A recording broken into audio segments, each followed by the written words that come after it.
Abibitumi, Abibifahodia, this is all been for about the come.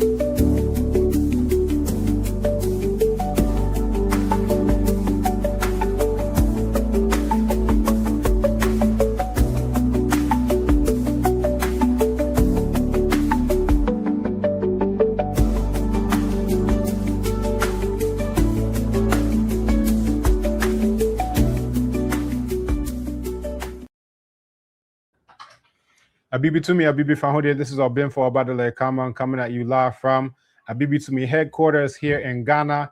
And I just want to welcome all the Abibitum for Black Power people from throughout the world. And we want to just acknowledge the 20 years of Abibitumi.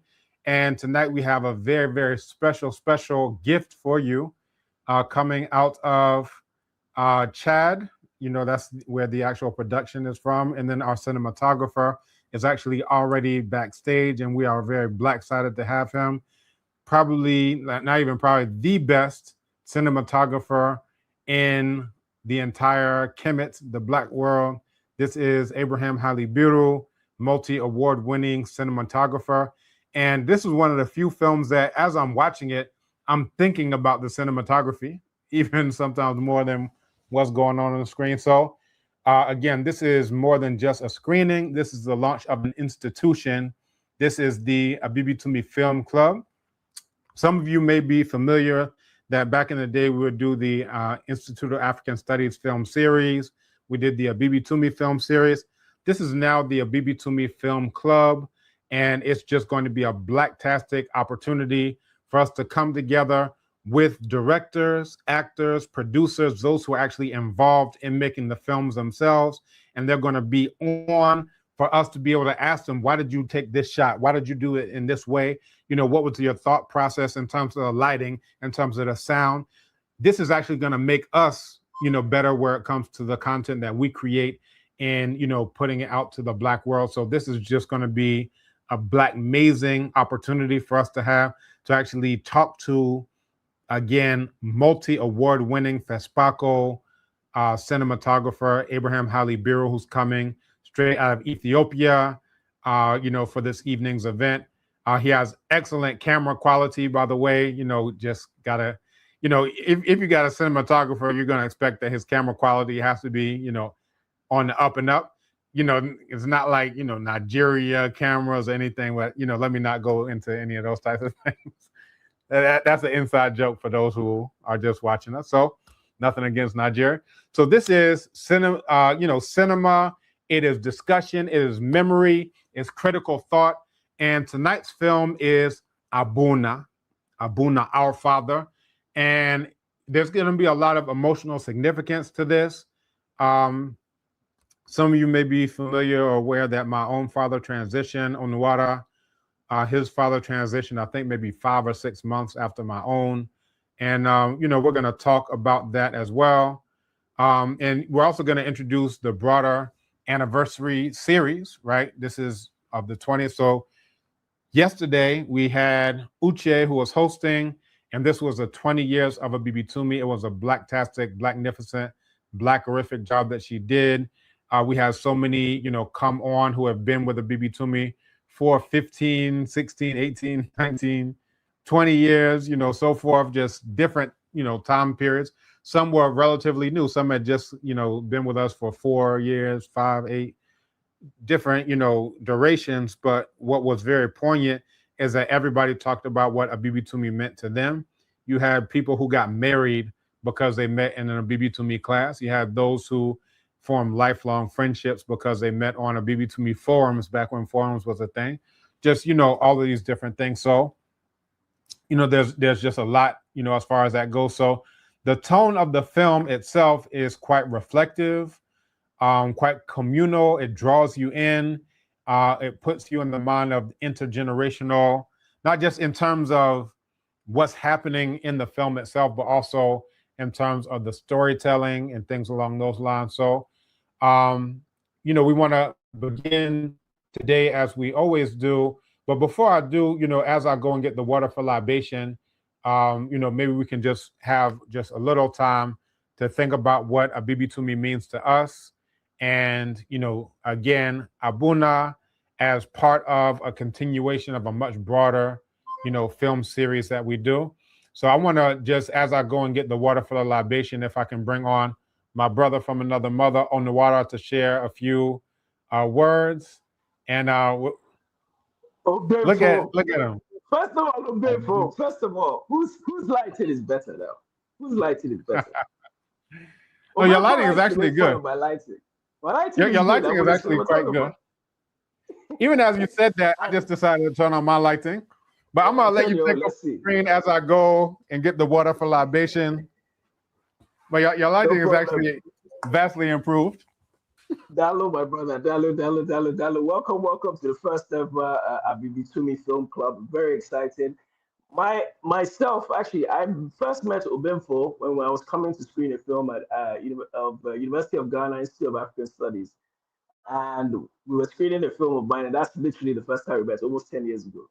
So to be doing a film club like this, to be with my favorite cinematographer, period, full stop. My favorite cinematographer, again, somebody I've known for 10 years. We met in Senegal and we just bonded. It's a very, very exciting thing for me. Again, these are spaces which are very important for filmmakers, for people who love film, people who just love our people. It's just an opportunity for us to discuss films, learn about films that we ordinarily wouldn't know about. So I'm very, very happy to do this. I want to just give a special shout out to our engineer / producer / everything backstage, Ajakojo. You're very welcome, my dear brother.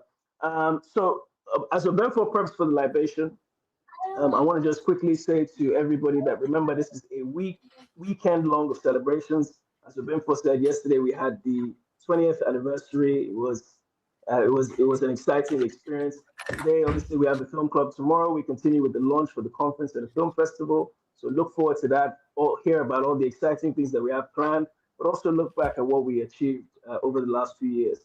And finally, it culminates with Obemfo's book, the launching of a book which has been a good decade in the making, Construction of Black Civilization. We have a very exciting, we have a very black sighting. See, I need to change my lingo. We have a very black sighting a series coming up for you. During the screening as well, during the book launch as well, we're going to have some exciting films that we're going to watch, support, and we're going to hear from a lot of exciting people. But without taking all the shine from my brother, Obenfo, take it away, my brother. No problem. Speaking of shine, I just hooked up a couple more lights, so we gotta. Not there's a competition. It's not the same. Obenfo. There's lights and there's lights. You have a light. This is cinema. This is cinema. All right, we're good. Let me stop playing with this. So we'll go ahead and get to libation. Ago.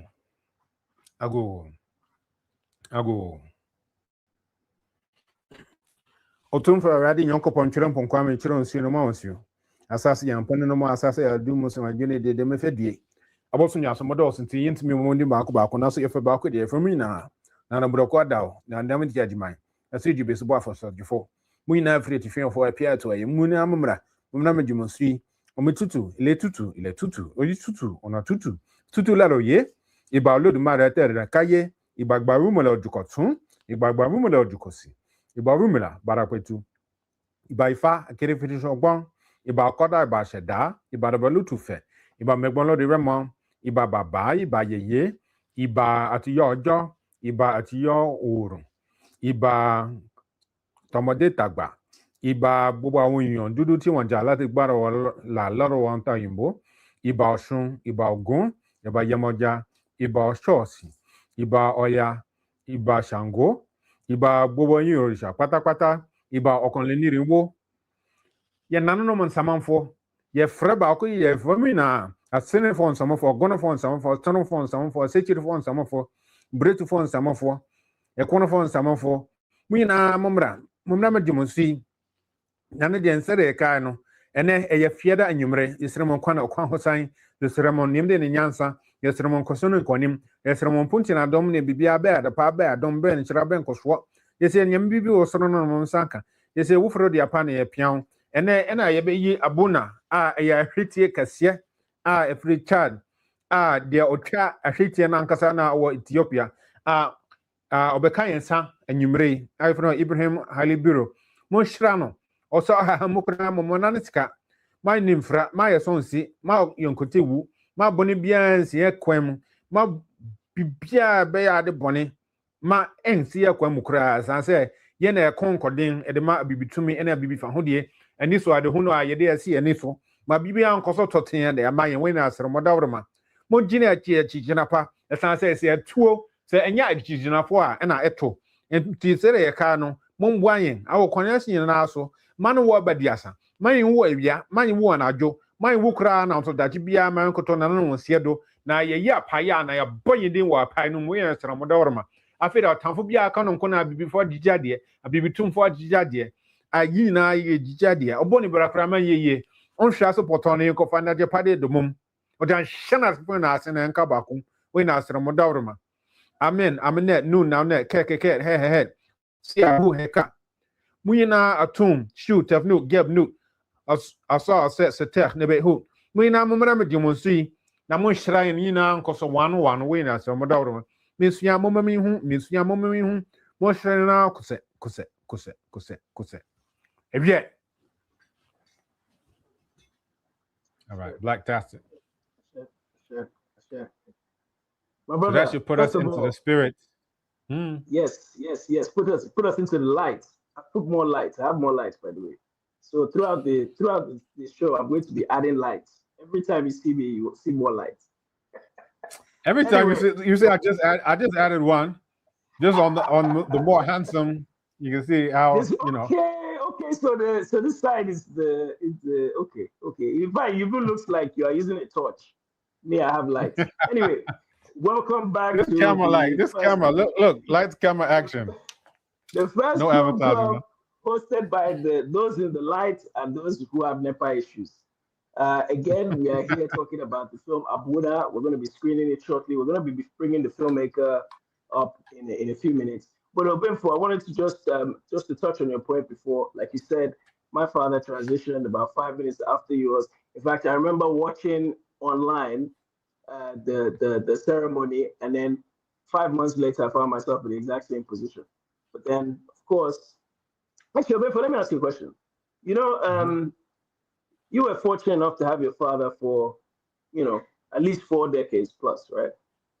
Do you feel now you need his guidance, even though his presence, his physical presence isn't there, but do you feel sometimes you need his physical presence more than you thought when he was around?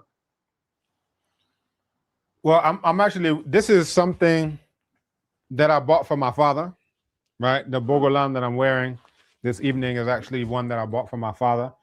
And when he transitioned, there's an expression that they have in Akan, where they say Odupan Tutu, which is a great and mighty tree has fallen. So everybody knows that expression, Odupan Tutu. And when I thought about it, so it's one thing to hear it, it's another thing to experience it. And what it made me feel, I'll say, is that imagine you're in a forest and there's like a huge tree, right? Odum, a silk cotton tree, any huge tree. And when it falls, it's the first time that the smaller trees have to feel the full brunt of the sunshine. And that light can be quite jarring, for the first time that you experience it. In that all throughout my life, my father was always the safety net. My father was always the one I could run to, ask for advice, who always had people who he had helped out, like hundreds of people who he helped out. When we would go to Brooklyn, we would joke like we can't walk 5 feet without somebody who we wrote a recommendation letter for. We couldn't walk 5 feet. It's like we want to go and get some coconuts. We want to go, but we can't walk with Baba Kamal because there are so many people who know him and so many people who he helped that we just don't have that leisure to do so.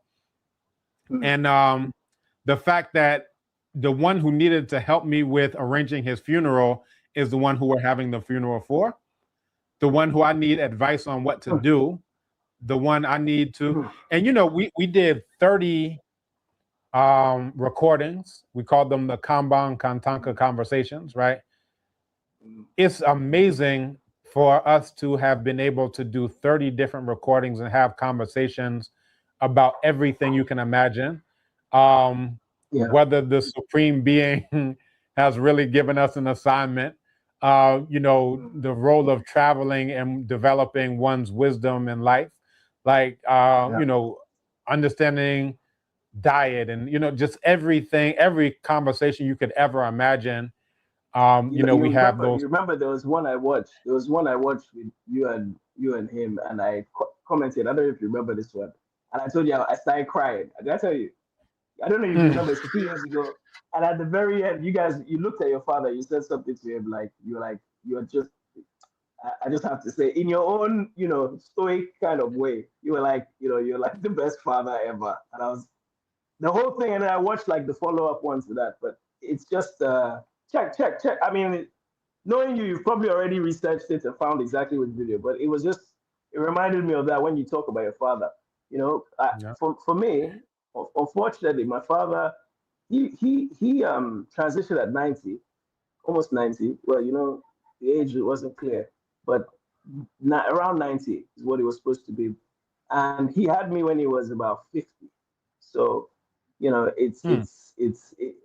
even, and then at 70 he got sick, paralyzed, and he couldn't communicate for 20 years. So it's funny, in the whole time that he was around, he was I could interact with him, but I couldn't interact with him. So Hmm. when I see you and when I used to watch the videos with you and your father, I just used to feel, I didn't realize I was missing something until he transitioned. I said, you know what, I could have still just sat next to him a little longer. Maybe I would have taken a bit more, taken a bit more in. But that, and I was saying this to Ajakoju, I think it was yesterday, where I couldn't believe that I've never met your father. In all these years, I never met Hmm. your father, never spoke to your father. So I just, Hmm. you've been to my house, so you've seen my father, but he was paralyzed. Hmm. You've been to my house, but like I've never met your father. I was like, how? It doesn't even make Wow. sense. But it's one of those things. One of those things. Even as you said, yeah, it's just dawning on me that that's the case. Because the times that you were in Ghana was before he repatriated, and then when he repatriated, you all hadn't come to Nigeria yet. But yeah, wow. Yeah. This is, but listen, there's a reason for things happening the way they did, and we are here, my brother. So they've Yeah. done something right for them. What one thing that I, think about with space and time having passed is that I was very fortunate to be able to tell my father on multiple occasions that I love him, Yeah. and to tell him he's the best father that could even be conceived of. Um, and so And I that did a brings me. talk last year. Oh, go ahead. Yeah.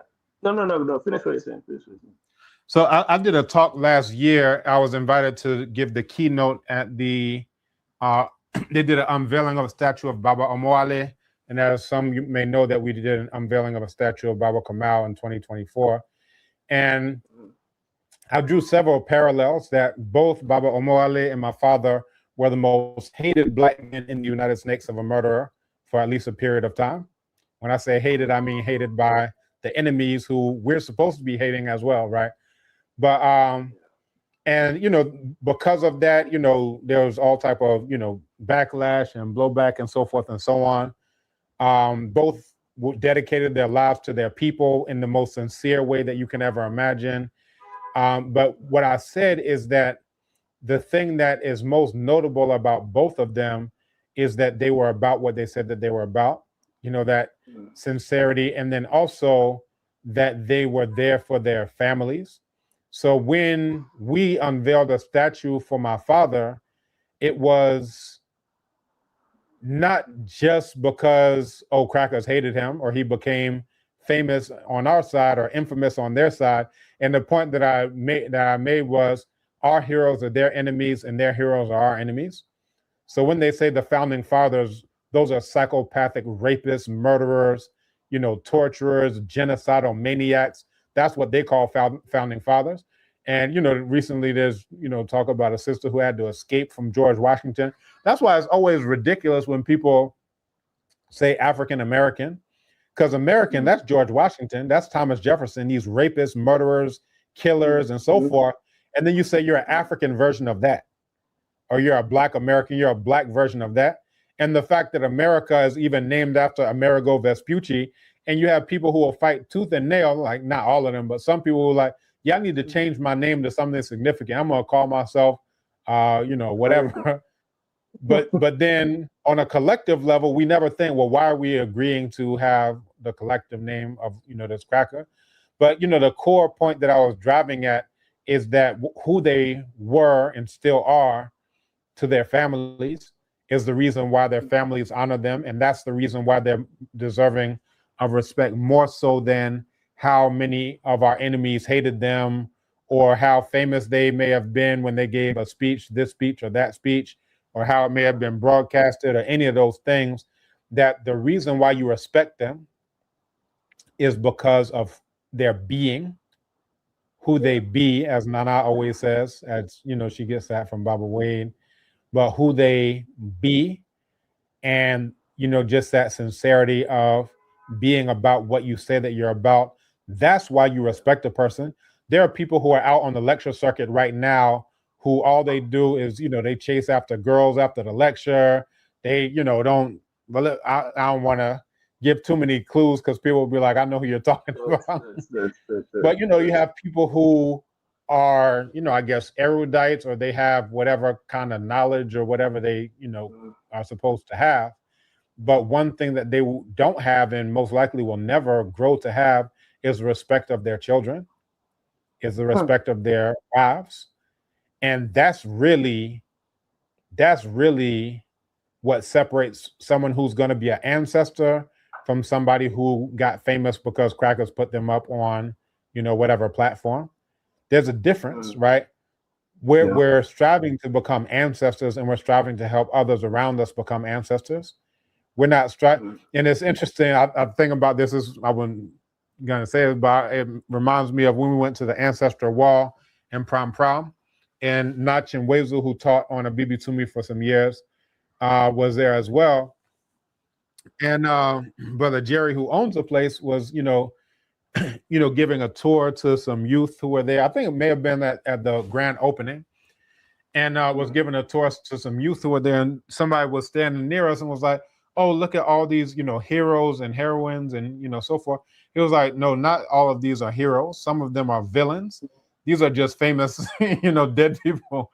And basically what he brought up, he's very blunt to the point. That's not a commentary on the Ancestral Wall, which is an amazing place. I've been there a million times. But just to the point of us disambiguating between people who are famous versus those who are actually ancestors. And for my father, I can vouch, and this is the thing, like, I grew up in the so-called conscious community, so every famous lecturer that you can imagine, anybody you can name, came through the bookstore at some point in time to give a lecture, right? So I grew up, Nana Khalid Muhammad stayed at our house. Nana Kwame Ture stayed at our house. Nana Charles Finch, who's recently transitioned, stayed at our house. Any famous person, Baba Anthony Browder, anybody you can name came to our house. But I always told my parents that, and these are people who I respect greatly, right? The names I'm mentioning, these are people I respect greatly. I always told my parents, I respect them more than I respect any of these people who ever came to our house.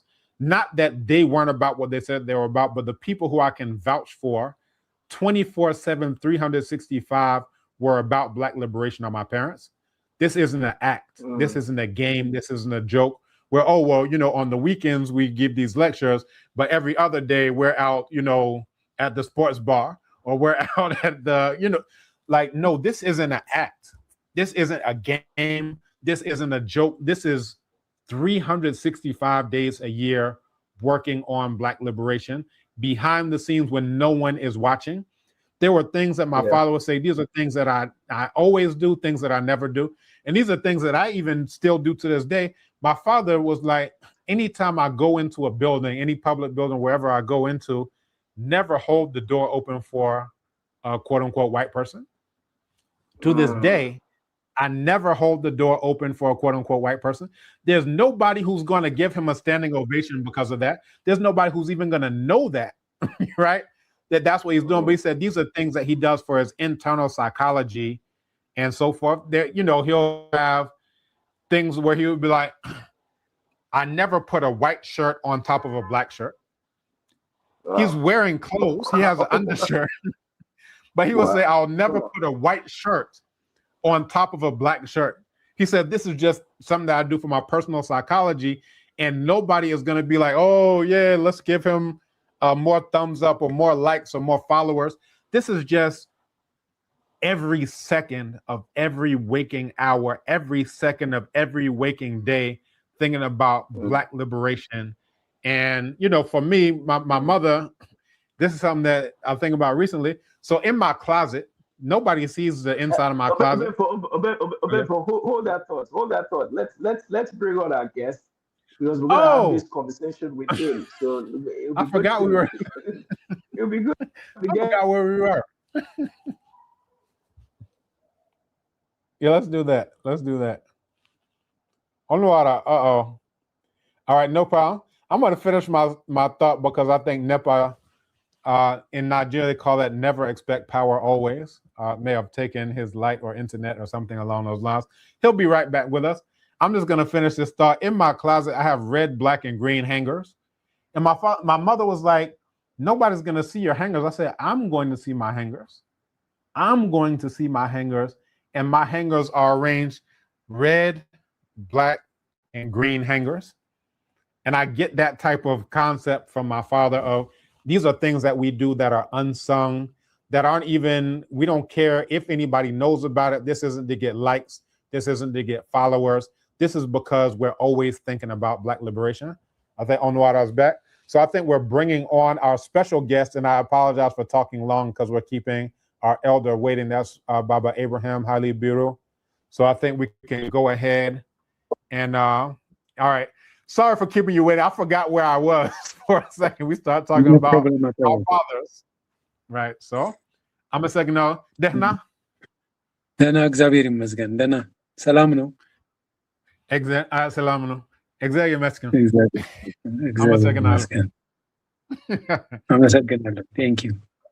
I've exhausted all of my non-restaurant vocabulary for Amarinya just now. If I want to say Mrs. Wat Falakalo, Mrs. Wat Falakalo, if I want to say Zot Bayanetu Falakalo, if I say Wat Falakalo, I can go all day with restaurant vocabulary. But once we take me out of the restaurant, I'm like swimming without knowing how to swim. I'm just trying to tread water.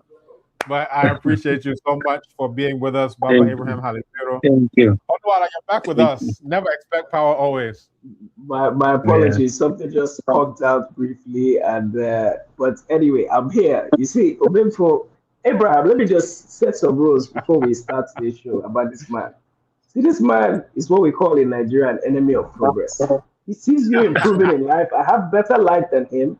All of a sudden, he's sabotaging he's using Claude to sabotage my internet. Therefore, I'm watching you. Anyway, Abraham, you're welcome. You're welcome, Abraham, to Africa, the Abibitumi Film Club. You're the first ever guest. As Benfo said, me, my own Ethiopia, Amhara or Tigrinya is non-existent. But what I can say is, in the years I've known you, you've always been somebody who I looked up to as a filmmaker, and it's a privilege for us to host you today. Thank you. It's a pleasure to be with you. Thank you very much. Thank you. So before we introduce the film, what can you tell us about Abuna? Just the first memories that come to your mind as we introduce the film. What if when we say the name Abuna, what memories come to mind? What thoughts come to mind? Yeah, it's like 20 years ago that we shot Abuna. And what it makes Abuna special is we shot it on 35 millimeter. That is not easy because technically it was tough. Everything is depending on the cinematographer, no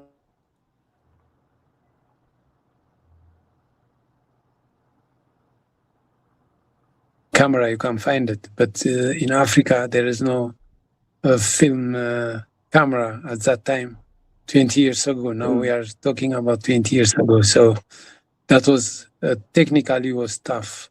In that sense, for me was challenging. I was working more at that time in Europe. So to come back to Africa and trying to do everything perfect, because normally when it's cinema, you don't see your pictures, just because there is a little camera in the film camera. That's what reflecting what you see. It's not the image what you get at the end. As a cinematographer, you know what you are doing, but for the director, it was very difficult. You know, he get just a small screen at that time, just to have the idea how it will be. But it was a black and white. So normally, for the director, it was not easy.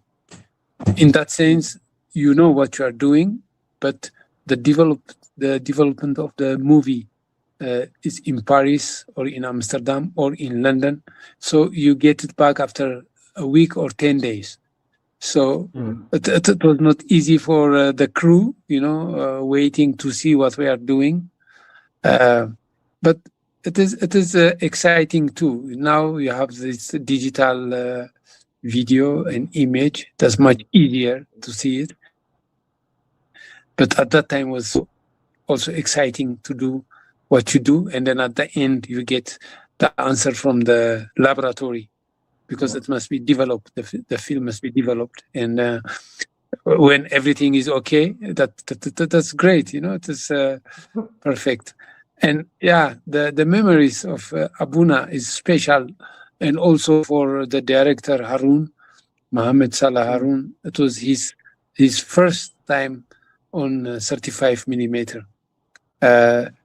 So you know, you need to know how things go, and you need to know cinema. Otherwise, it is so complicated and tough for the director if you don't see your material, and it takes, when you shot the first day and then you wait for 10 days, that's not easy. Of course, that's not easy. So it was for all of the crew was waiting for the answer. You know, when we get it back, that was exciting. Yeah.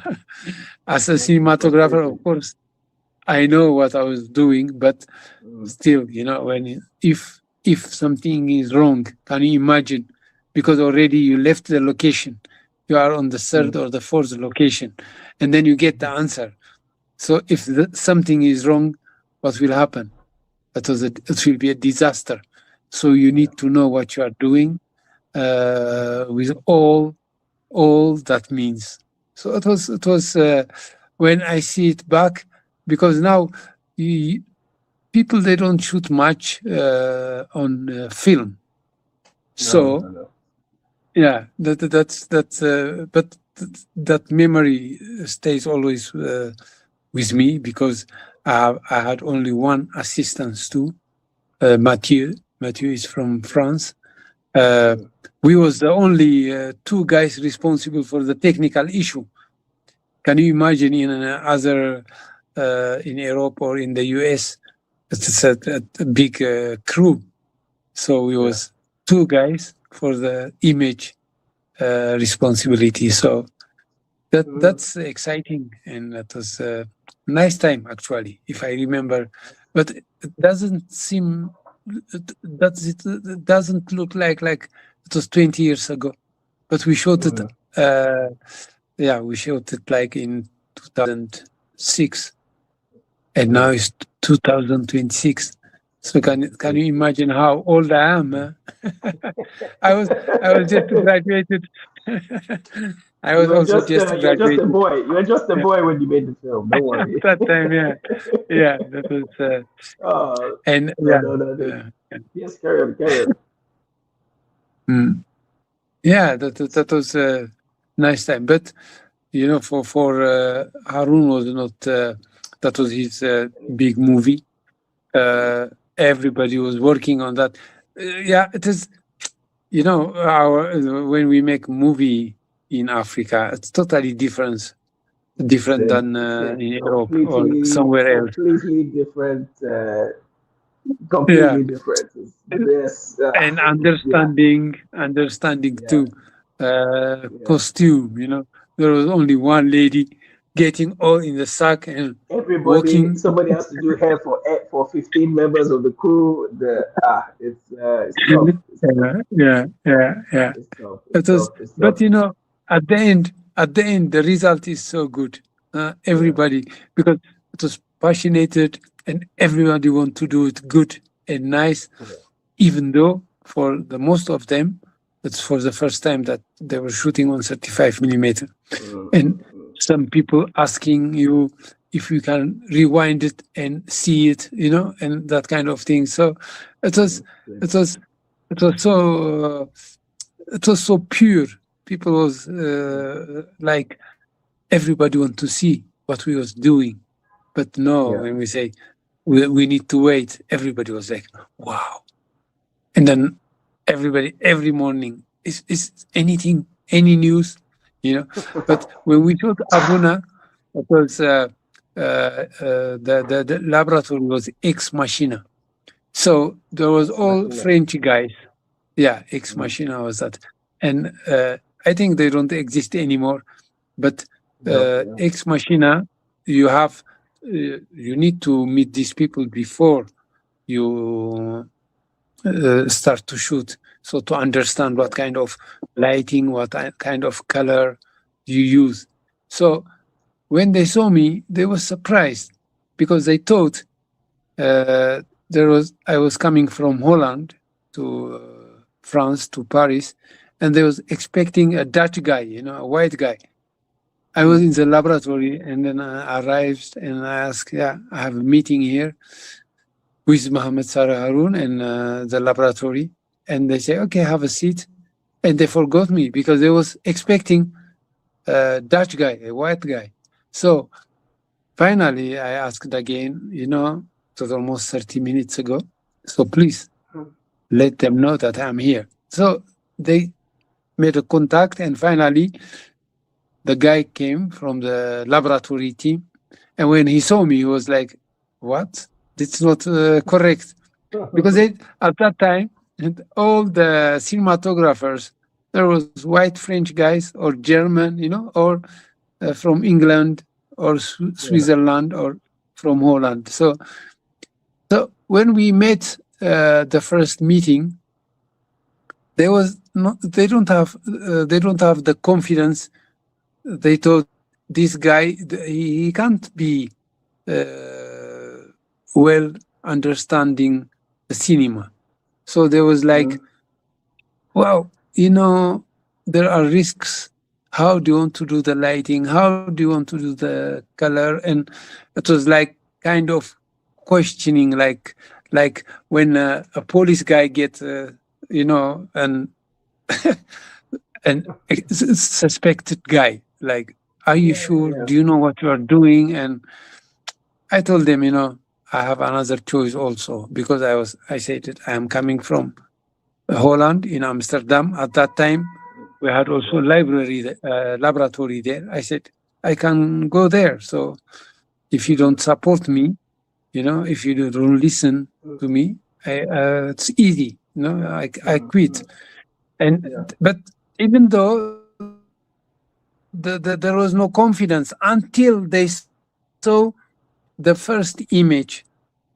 When we sent it from, we shot the first Abraham, 4 or 5 scenes. Let me just stop that's you. in Gawi, in Chad. Let me just stop you because I think we're going to talk a lot more about it. I'm very keen to get started on the film. So please hold that thought. We'll come back to it at the end after the film itself. So my dear brother, I would ask you to please introduce your movie and let's cue it up, please. Well, thank you very much. It is Abuna is a story of African children, actually. It is a simple story, but very strong in message that families can be separated with a simple lifestyle. the father is willing to give the kids more than how he can help. In that sense, it was impossible to be in his country. So he tried to leave his country and the kids. And the story is about these two kids, brothers actually, and also like friends. They are looking for their father, where he will be, because he will be the next day with them as they play a football. He will be the referee. But he didn't came out. He didn't come. So they look and they search for their lovely father. It is Abuna is about these two kids looking for their father. So I hope you will enjoy the movie, and I hope we will see each other after the screening. If you have any question, then I can answer.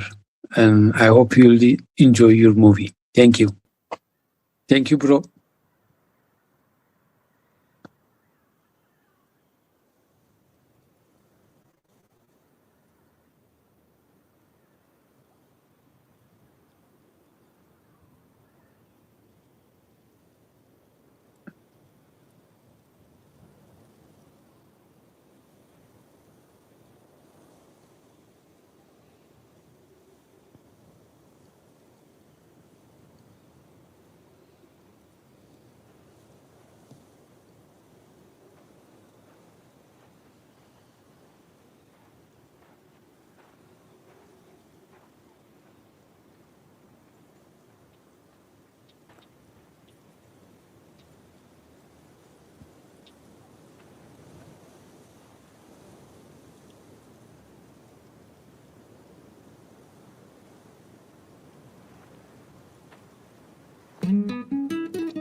Está balanya na.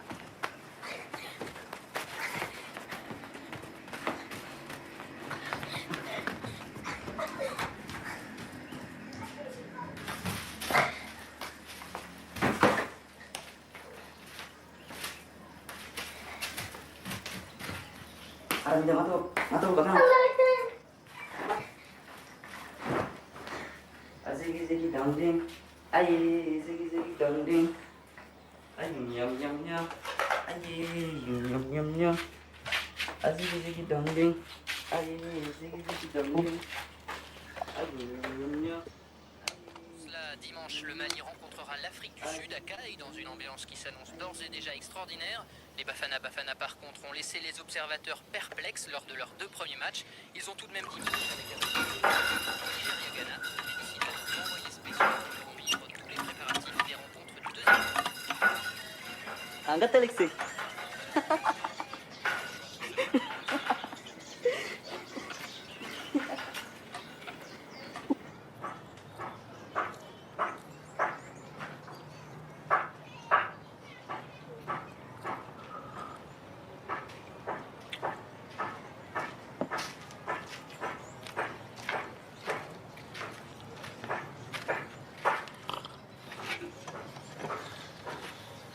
شنو؟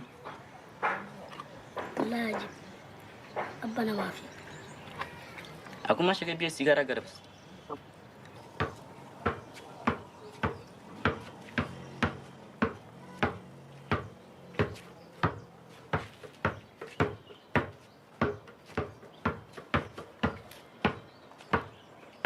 كل ما يوم أبنا كل يجي مؤخر أول تمسكوا جا مؤخر.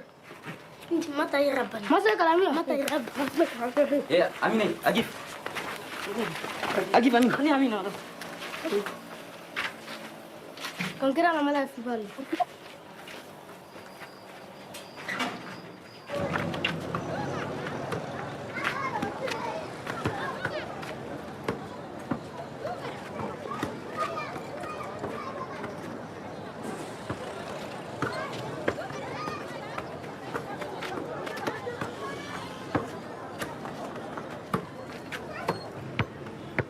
هم في الترى يا غيالا قار جون هم ولا ما أبانا ما غير.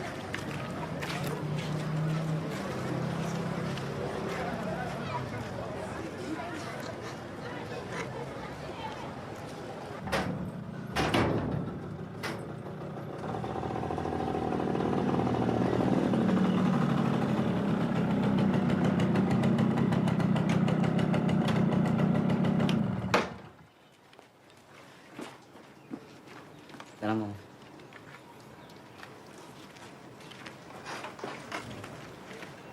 أبا فاهم. أنا من دين ما أشوفها بتكلم. ما تأجو.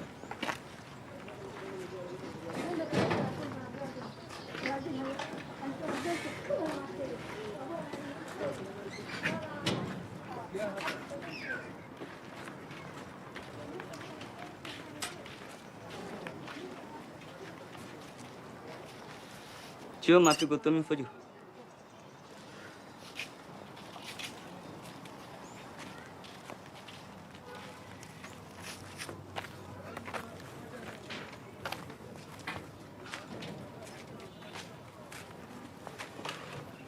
ماما.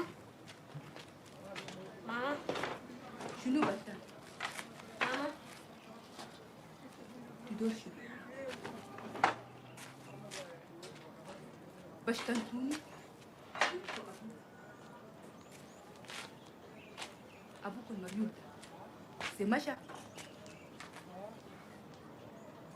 هيا ربي ليش شنو اللي أنا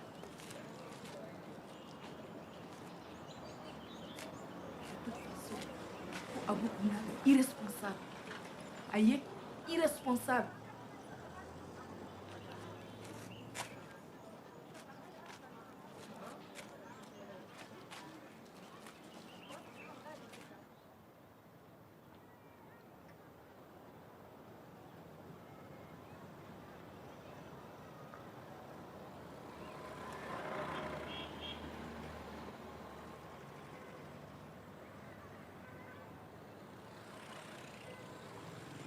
ألم سمزينا أبى عرف التم عندنا ما تشوبه على البترولنا هسه فاقلة كماشين ما نعرف بقى ماشي لكن يمشين سيجيب بس.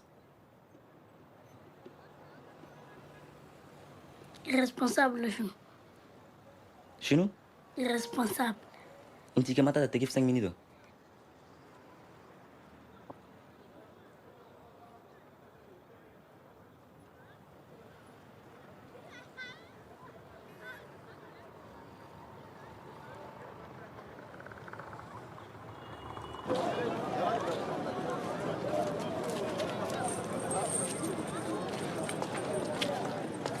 shiftete da huduta na Chad makamro.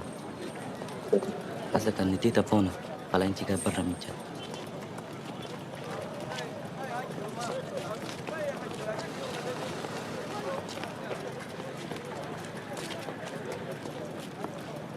كله نزل كان جاي مرقو من جمينا ما شاء الله أفيونا دبس دربي وكتا أبونا كله كيف في الجمال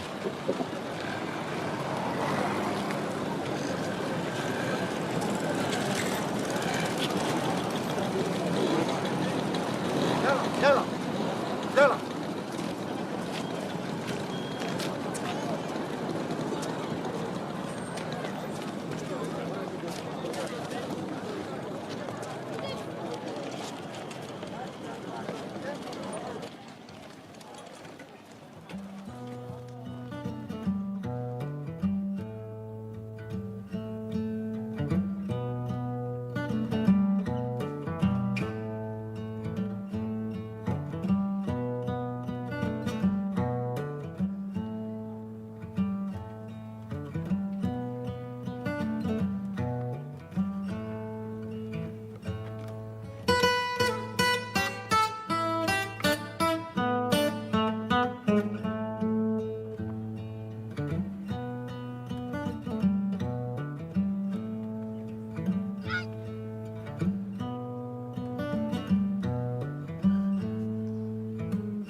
Gue jago kakek nudik latan gue jag damat kali nudik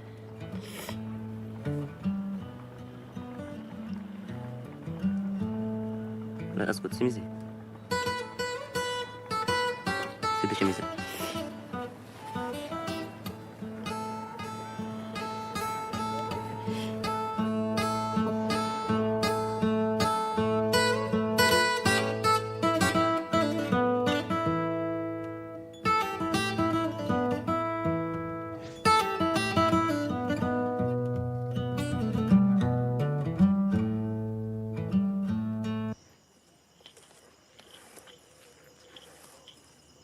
هسه يا جماعة ده بس ده وقت تجي فوقها من فجأة تدكشوا ما لماكم ما عندكم خرط بي أنا ولا ماكي تمرقوا أنا قايدة ما في ما لماكم بي خلوتوني هيدي في بالبيت ده ما عندكم خرط بي تقدروا تمشوا انتوا كله سي مش أبوكم ماشي ده امشوا خلوني هيدي أنا كله نقط بعد ما عندكم خرط بعيدة أنا ذات ما عندي خرط بكم أمشوا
Responsable. Qui, devant la loi, n'est pas responsable, n'a pas à répondre de ses actes, dont la responsabilité morale ne peut pas être retenue. Qui agit à la légère. Kalam de Fimta. Malama Fimta. Responsable, man responsable. Quel est le responsable de mes chiens?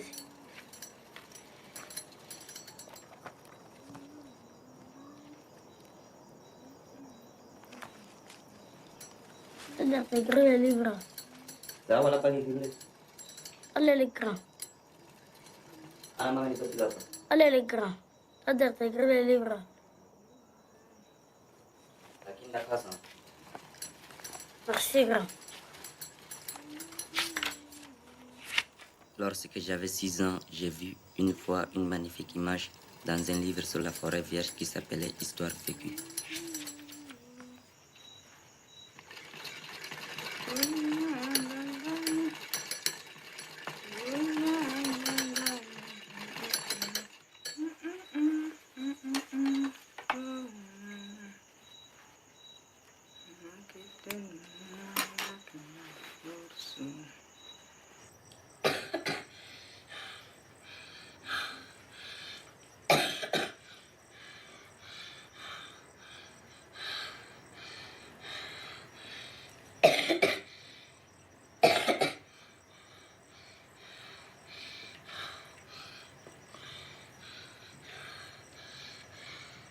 Père.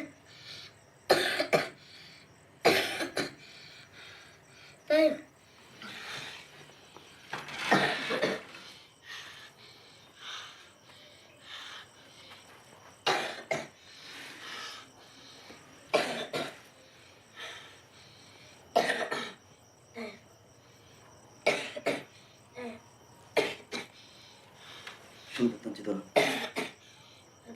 Saudade do Evangelho.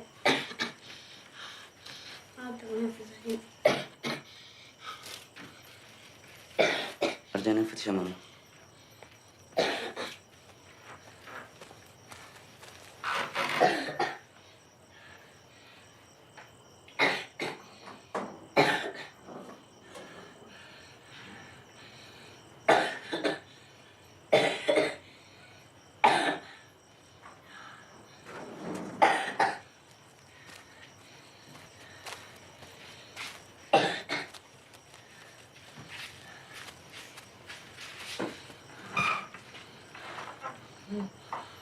شنو يا وليدي؟ ماما شنو؟ شنو جا؟ أبدا. أبدا.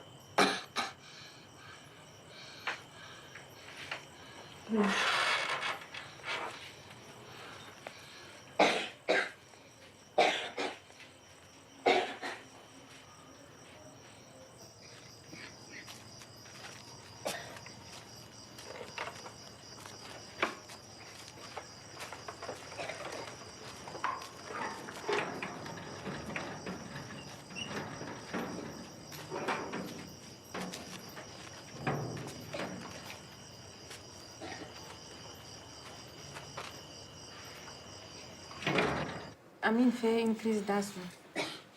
Je vais lui faire une injection pour qu'il puisse dormir cette nuit et une ordonnance pour les médicaments.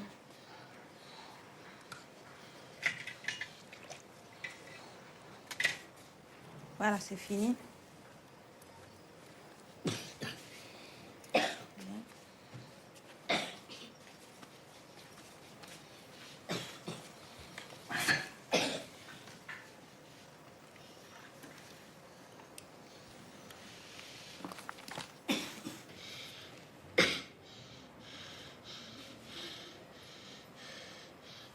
وهسه عشان انت راجل كيف؟ Appelez. اسكت لا تهجري مدى il va bien. وانت l'école كيف ça va? Ça va?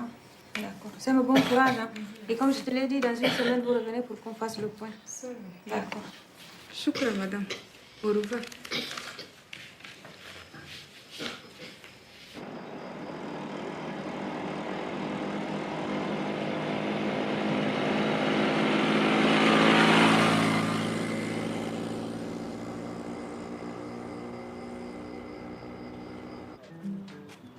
Qui perd l'espoir perdra tila.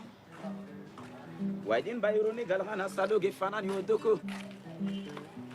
Mayar fo katar fanani wo betar rezeo. Hazi zigin down ding. Haye zigin down ding. Hay yum yam ya. Hay. طاير امين. السلام عليكم. كيف؟ انت تفضل. تفضل. كيف بيت كيف؟ شنو كان؟ قاعدين زعلانين كده. أقف. نخلنا لكم هنا نعمل أنا كومبوزاميز بفيليا فجر أسمه كان سامي. Kimeli, Kimeli, Kimeli, Kimeli, Kimeli, Kimeli, Kimeli, Kimeli. Nanu meg de inja ma dimanche kulu. Hayi ne kuntu amaga takadum da. For rien.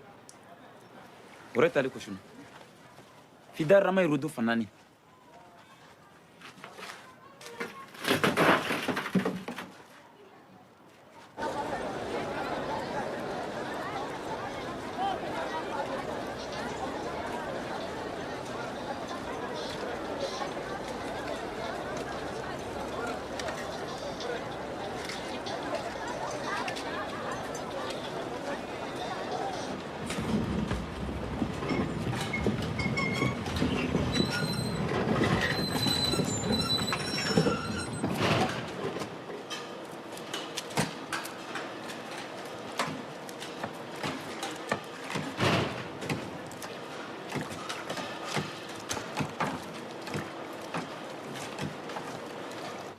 Mais votre père ne travaille plus ici depuis longtemps.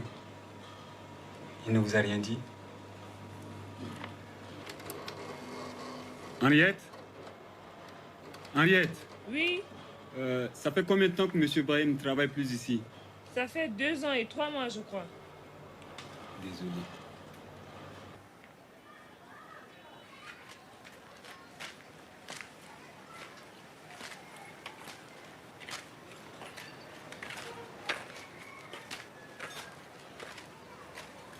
Asa santen na barage ki dible na sake. Kullu ma ana masha khadim, ana masha khadim. Waki dib sake. Ah?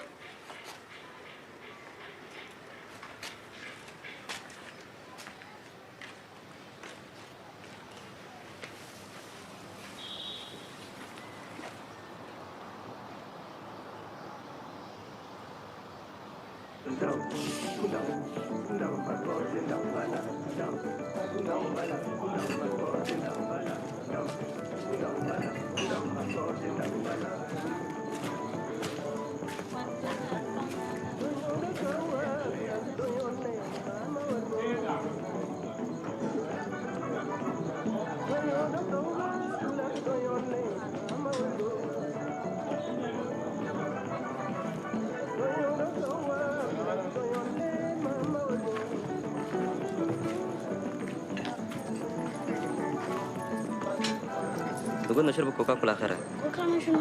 Numchi silimu kula akhar.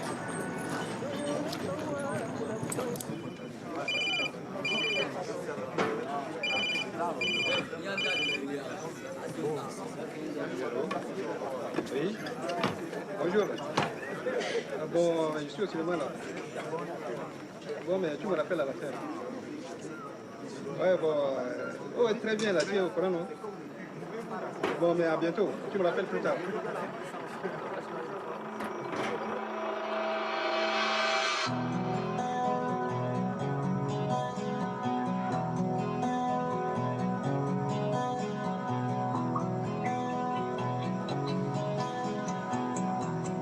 Qu'est-ce que tu fais là?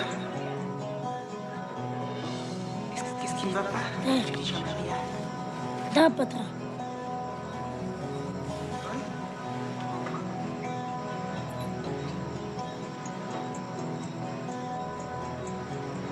Si tu as un problème, on pourrait en parler. Bas. Je sais pas, qu'est-ce qui ne va pas? Shifa dara. Abba ana min tara. Lefi shifi. Allah le gaba. Ah, tiens, les enfants. Bonjour les enfants. Ça va? Vous vous êtes bien amusés?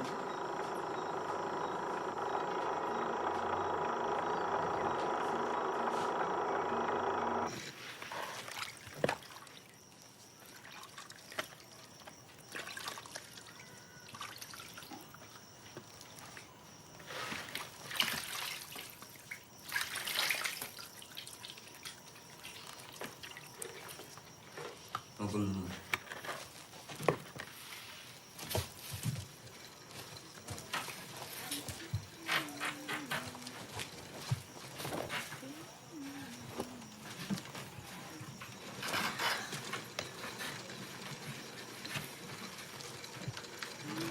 عشان شو مدايق كل ما يلقى خندا ما نعرف.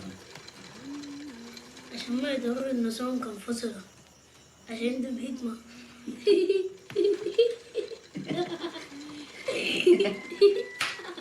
ده كويس بتفصل.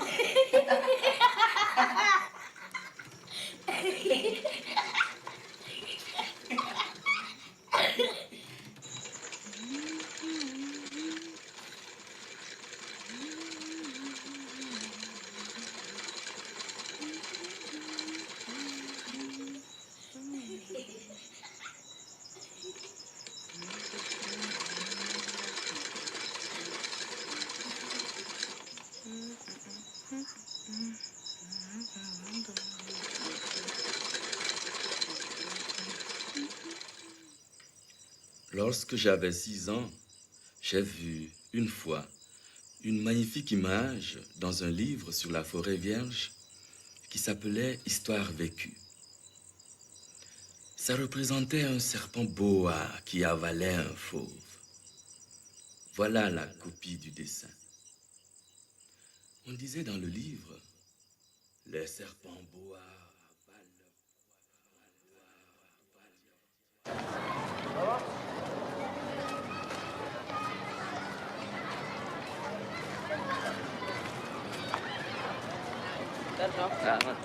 Guys, السلام عليكم. Juga mana? Baik. Baik.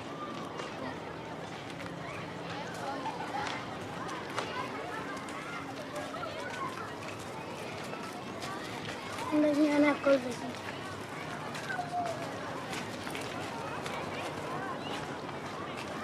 مو شغل فقط.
انتي تعرفك الركيب ده بوبين ده هيكي ما مكتوب فوقه. وانا بقى كتبه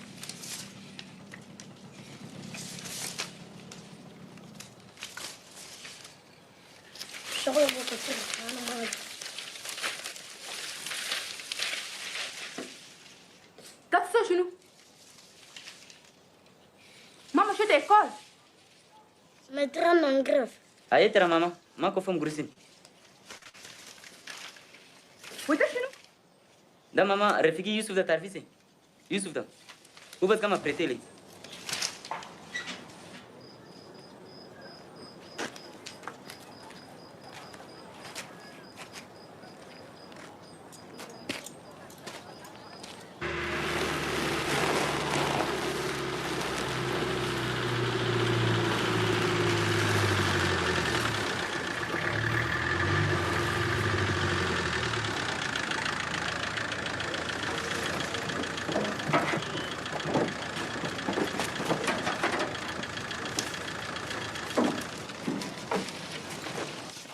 كوميسير ما نعرف لهم شغل الجام ده فاتاني ده أول مرة لين تتن ما يسو وترجم شغل شفت فيه كيف انا عارفه شو نزلكوا سويتوا شغل كان هجيتي كان ما هجيتي كل ده اول واخر مره له اسمعوا هسه امك ده كوجت هجت كان معك اول شغل انا دورت نسيلو كده فريش بس كون ماما انا كجاد ده يلا قوم امشوا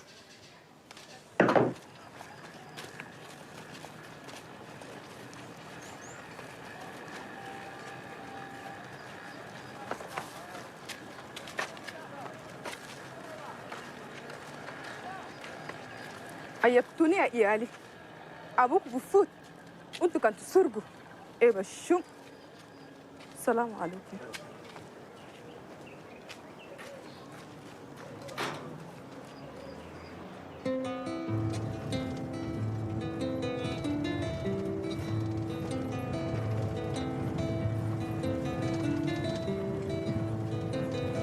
طيب أمين يا إيالي نيرو ساموني لكن أنا إيه مكان قاعد نودوك ده كله يا ما هوان كمش تتأدبوا وبنفاقوا وزوجوا تبقوا رجال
مرة زينة ما تخافي يل كده أنا نفكر إلا مش الإيالي عشان ده إن شاء الله نسمي يوم يقول لك رجال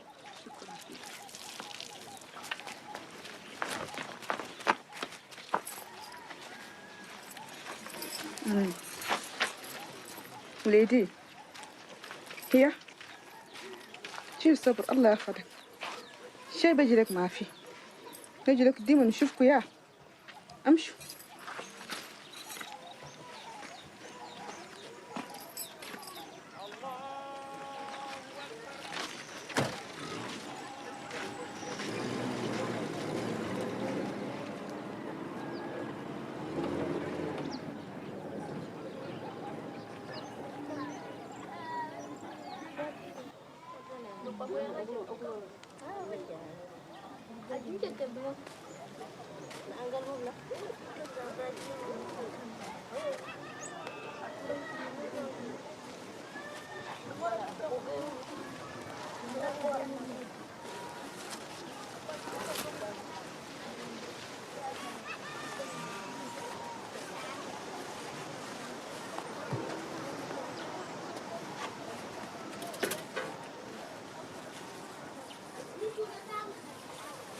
أمين تعال.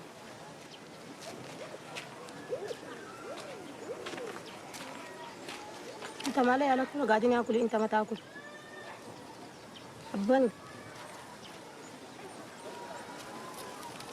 امشي.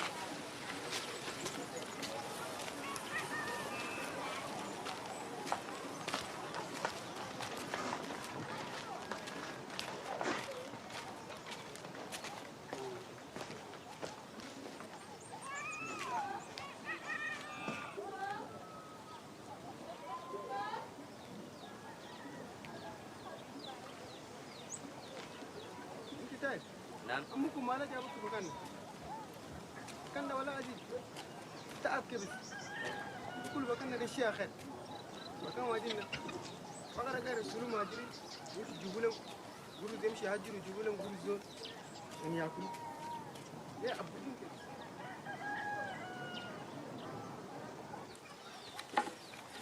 بسم الله الرحمن الرحيم. إنا أعطيناك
اسكتوا.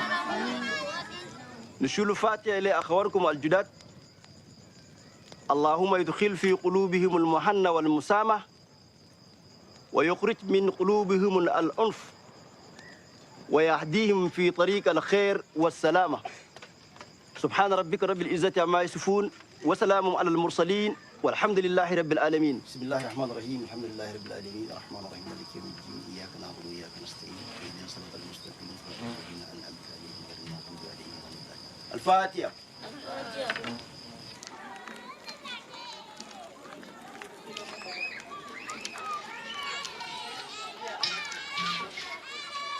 أمين تعال.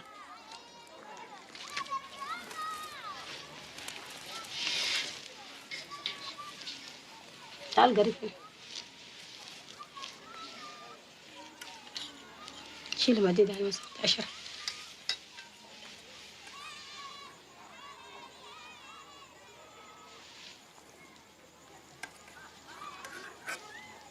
أشرب أنت تشابلي وليدي على الوقف والبهر ده.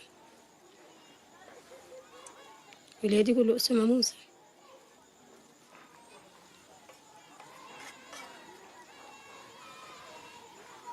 تعال قريب.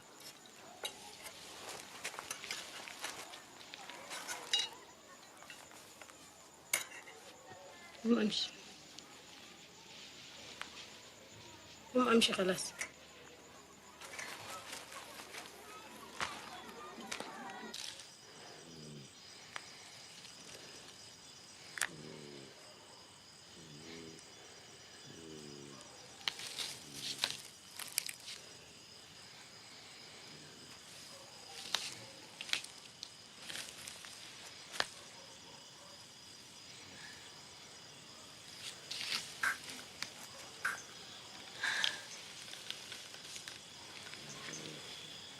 Amin, mata na minti.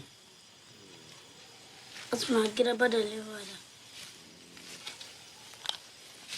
Di sini pede nih. Dah rusak tadi.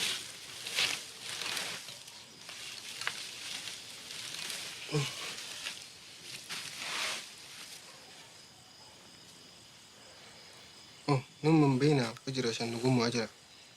Misi. Kita tertegal ini bro.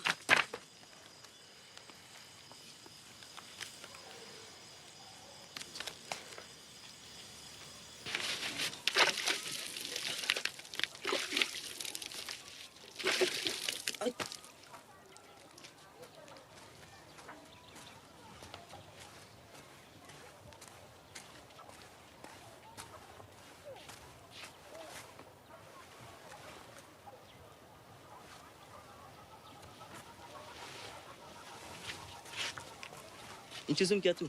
Hey, Azmi. Mangana ajili kyo.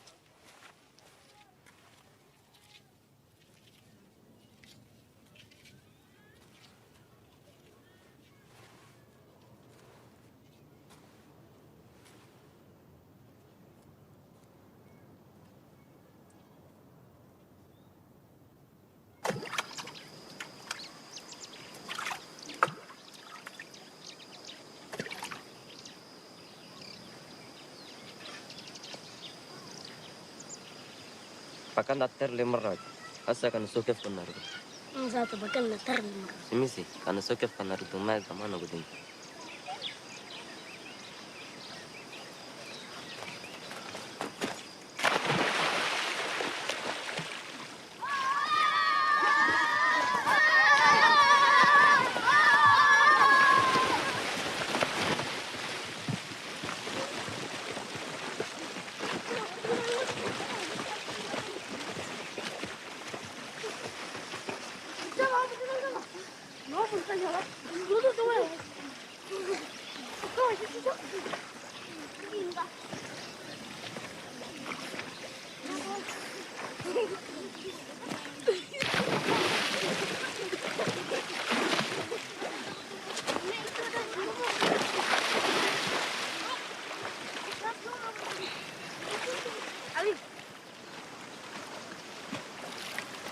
Amin, mau telepon.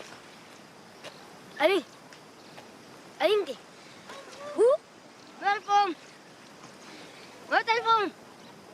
Hah? Amin ke? Telepon. Mau telepon. Hah? Amin ke?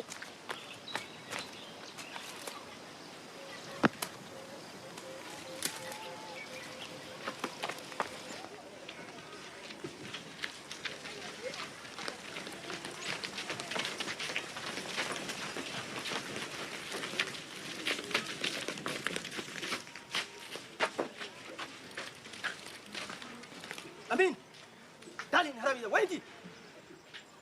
أمين أمرك جاي.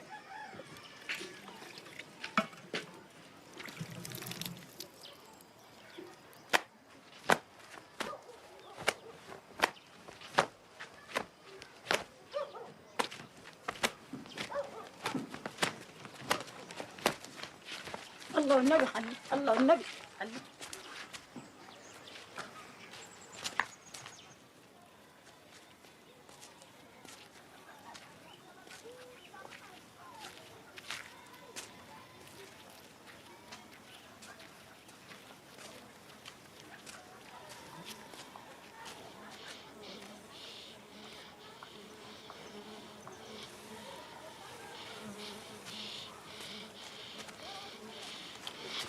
Hakda.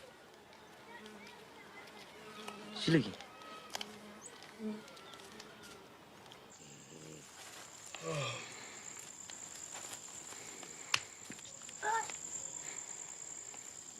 Lakin alfa kita mah nana kula. Dagak taman alfa badara.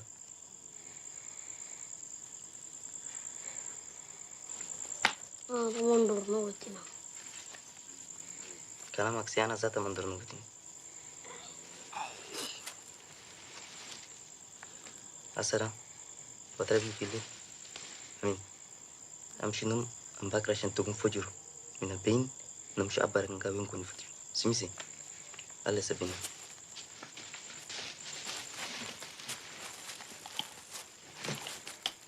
Amin. Abda anak nsitu.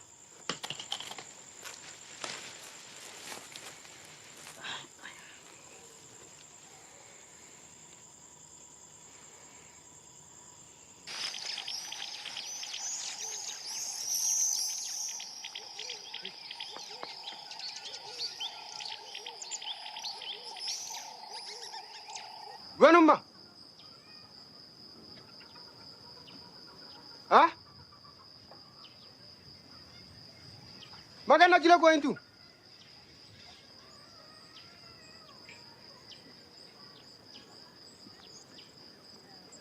Ana nalgambas.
Ay.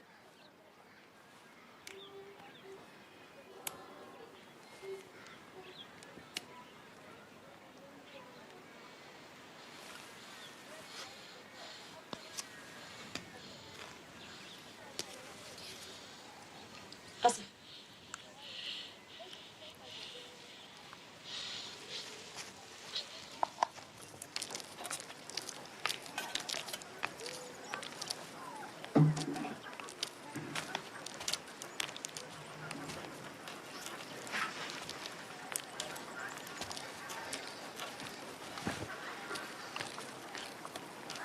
كيف جلدك؟ لا جلد لا سجيتين. لكن الفي كان فرتغندا. نجرو نمشي في الشاب بس ميسي. نجر هار نفكر بشو مات أنا.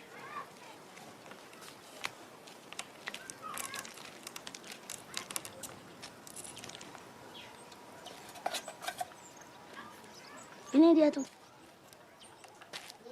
Ini apa tercani?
Aku أنا جبت لك كتاب قرآن تالف لكن أنا كل نقدر نفرتك كم فرتك ده بتن تجري آخر كله هسه كده كان هلف ده أنت كل ما تقدر تجري كان هلف وجريت ده جاي زلزلك الدنيا كمان زلزلك كله في آخر ده جاي زلزلك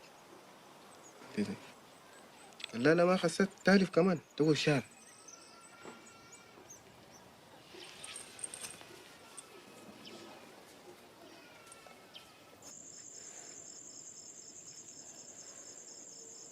Ter, als ik me vertoga, een bakker voor zo'n gomora, nagono. Ter, malamatishimi. Ter, atati. Ter, atati. Ter, malamatikili.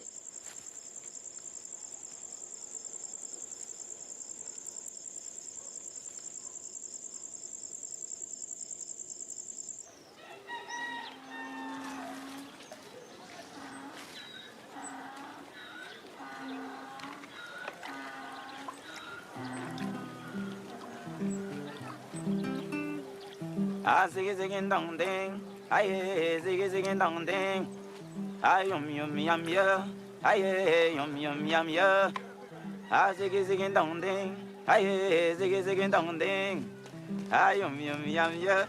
Giga, entah apa? Teh, wen teh, teh gay. Kau gaya timpul nunggu apa? Teh, Apa kesini? dah, anak Rafiq. Teh, giga, entah apa? Teh. الحمد لله. انت عافية؟ وين الناس؟ والله الناس كلها قاعدين. كل ما في؟ كل ما في. وين ماما؟ والله عمو كده. أياني ولكن قد فكر لكم مرة كم. أبا جاو. أبو كده ما جاو ولكن الرسالة له كده. نبجي كتر أيام ده بجي. تقول موتو تيدا. ده ما أنا رفيقي. شيل تامينا سارو. لين نجي نشوفك بس.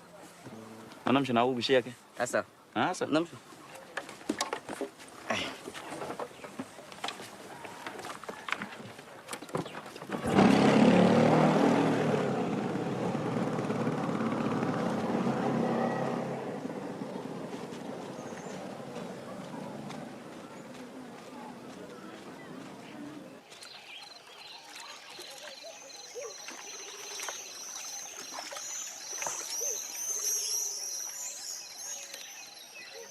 كتب لي أنا ذاته قاعد في تنجيل.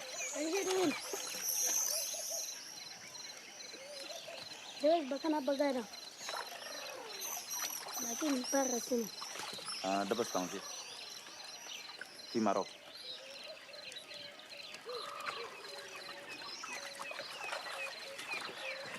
بكنا بيدو. نادم ما يقدر يمشي برجلينه. برجلين.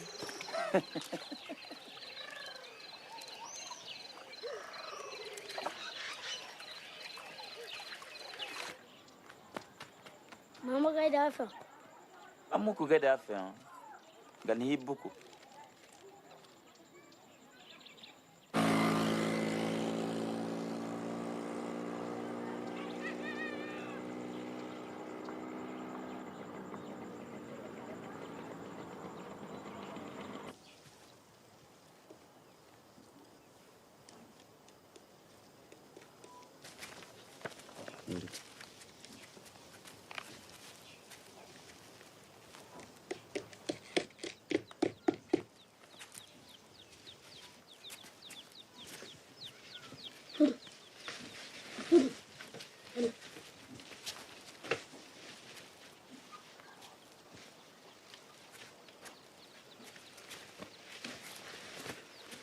بكنا سمسي. ليش بكنا بقرا؟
Oui. Ter. Ter.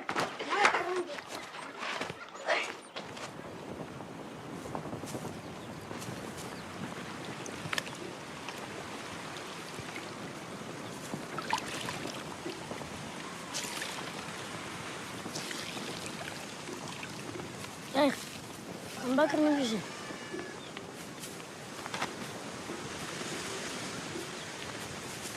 أنت أنا بتفهم ماشي. مالا ما تقدر تمشي ده. شو صار ما تقدر تمشي ده؟ أنت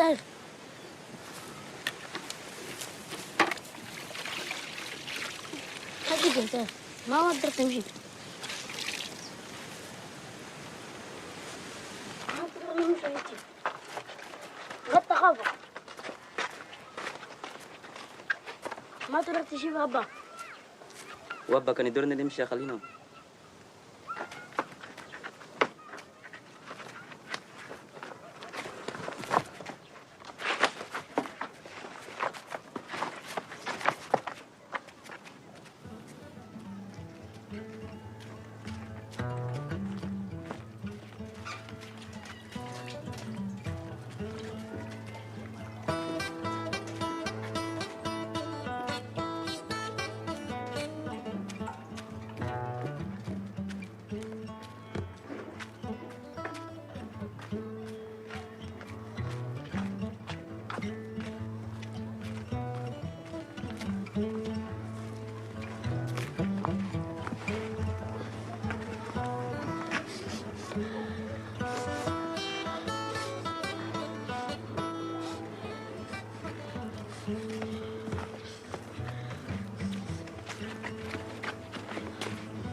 الله أكبر. الله أكبر. الحمد لله رب العالمين الرحمن الرحيم مالك يوم الدين إياك نعبد وإياك نستعين اهدنا صراط المستقيم صراط الذين أنعمت عليهم غير المغضوب عليهم ولا الضالين. إنا أعطيناك الكوثر فصل لربك وانهر إن شانئك هو الأبتر. الله أكبر. الله أكبر. سمع الله لمن حمده.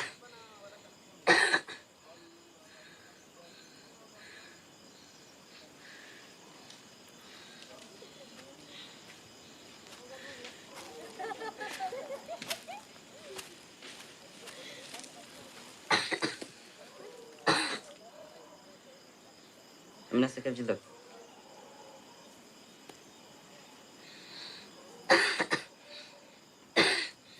شفت دواء أنا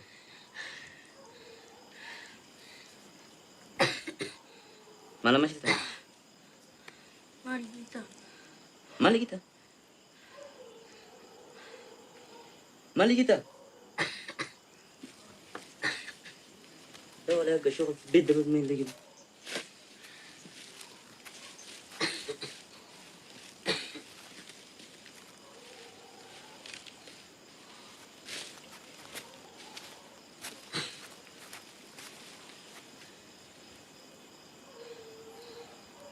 يلا ما شفتوا الدواء انا امينو. دواء ده وين؟ ها؟ ما تأجوا انتوا؟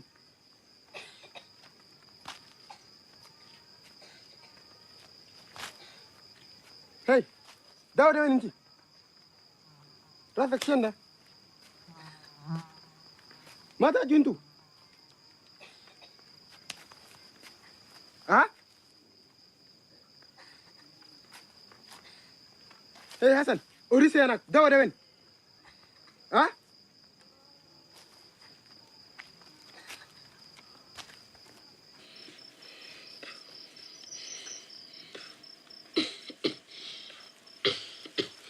هاك أسد سمي له جسده.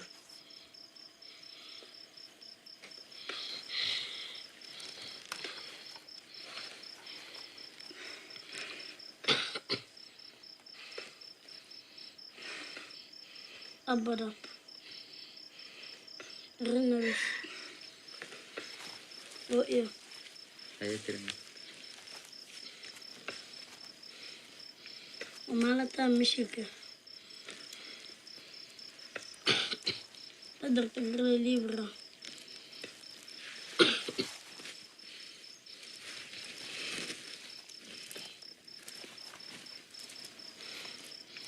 Nanti malah cerita ini nih boleh libro. أقول كل ده قالوا أنا أنا سويت تقرأتي لما تكملها. Lorsque j'avais 6 ans, j'ai vu une fois une magnifique image dans un livre sur la forêt vierge qui s'appelait Histoire vécue. Ça représentait un serpent boa qui avalait un fauve. Voilà la copie du dessin. On disait dans les livres, les serpents boa avalent leur proie tout entière sans la mâcher. Ensuite, ils ne peuvent plus bouger. Et ils dorment pendant les 6 mois de leur vie. إنا لله وإنا إليه راجعون. لا إله إلا الله محمد رسول الله صلى الله عليه وسلم. يا ولدي الشيء.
Hey.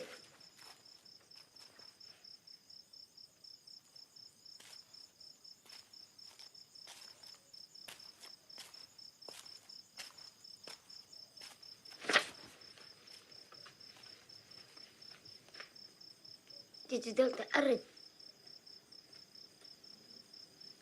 طريق بالين داك شلتنا مادي أمشي علي باركي طيب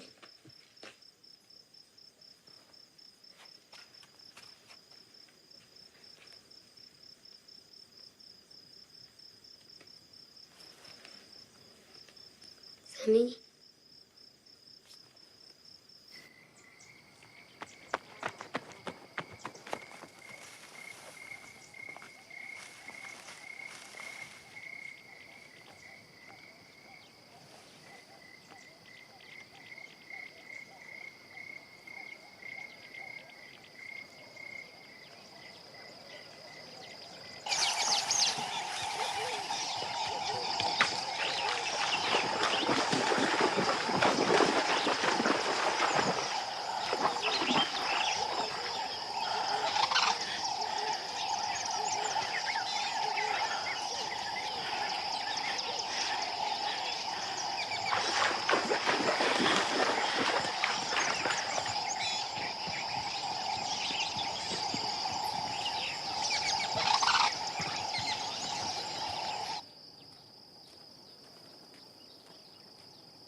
أنت تقدر تمشي معنا؟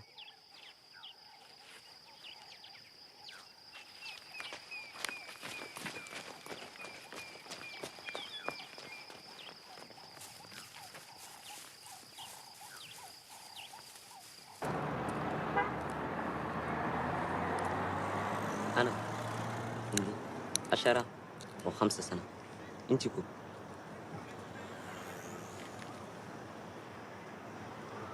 20 سنة. كده أنت عجوزة.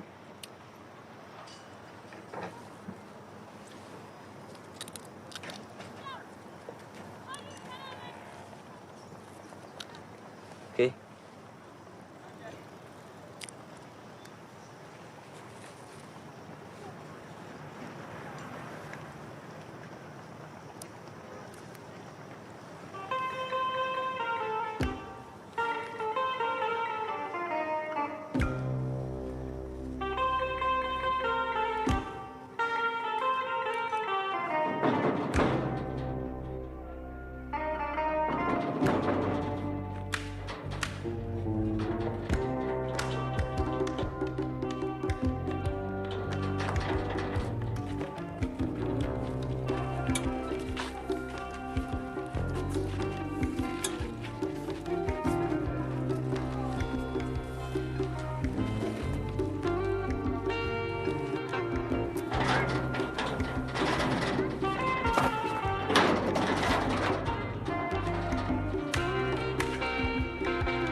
Hana máquina. Batan farinha mafi.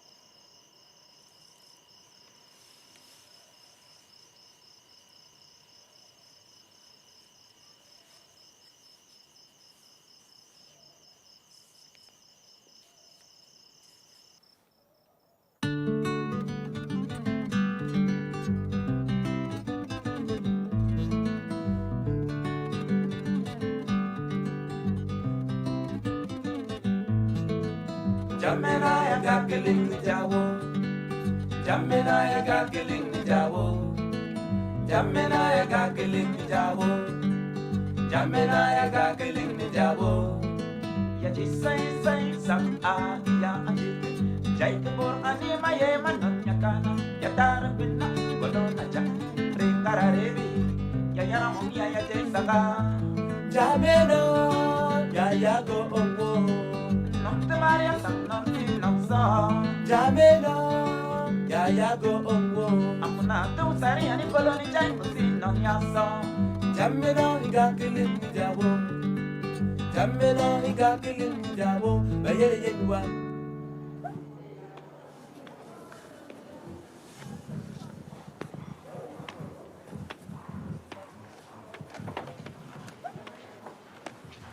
Ce qui arrive à ta mère, ce sont des cas qui sont assez rares.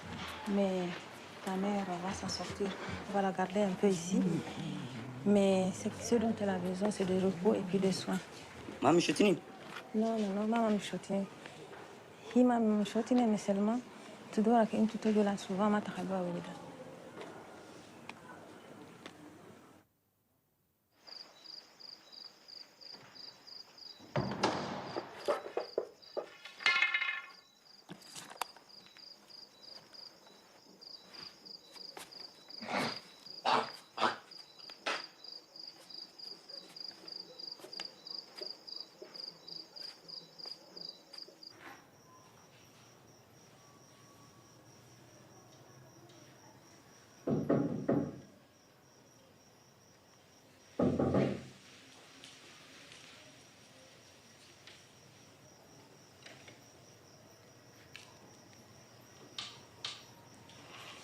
PlayStation.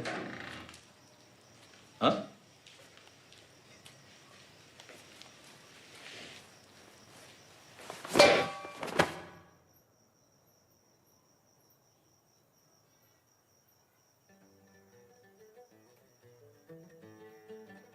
شغل مهم من هرية كما في أمي انت يا سهرة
Dunia gangai, dunia gangai, madam go, oina jinto.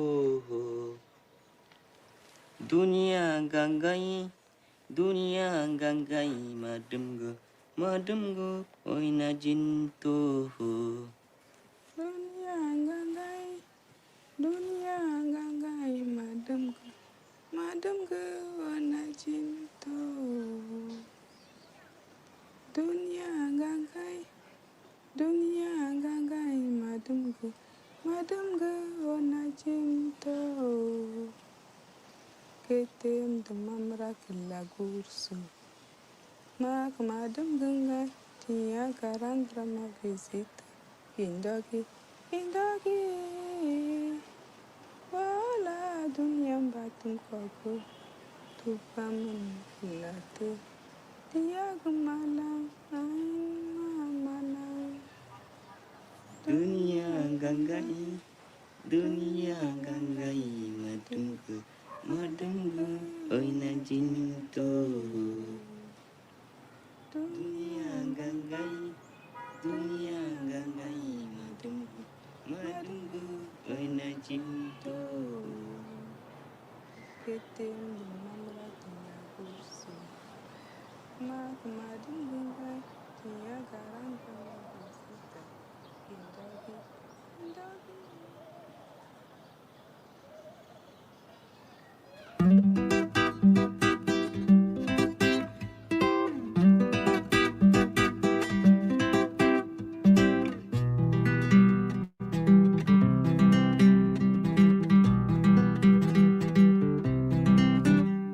Ah, ziggy ziggy dum ding, hi ziggy ziggy dum ding, hi yum yum yum, hi yum yum yum yum.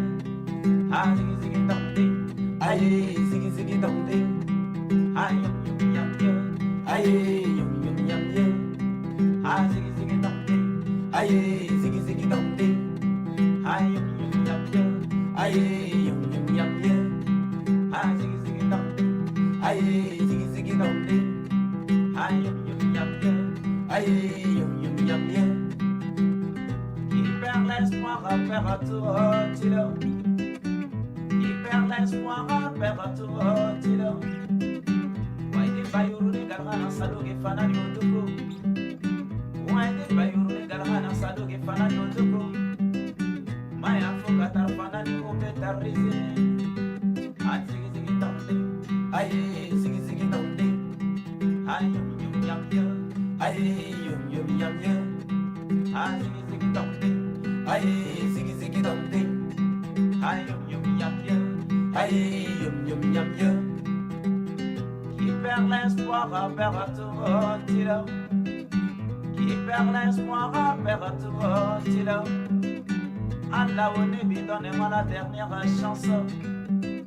Je t'assure, ces jours-là, tu mangeras rien que du poulet pimenté. Haïm, nom, nom. Haïm, nom, nom. Haïm, nom, nom. Ah, ziggy ziggy dum ding. Aye, ziggy ziggy dum ding. Aye, yum yum yum yum. Aye, yum yum yum yum. Ah, ziggy ziggy dum ding. Aye, ziggy ziggy dum ding. Aye, yum yum yum yum. Aye, yum yum yum yum. Eva.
Yeah.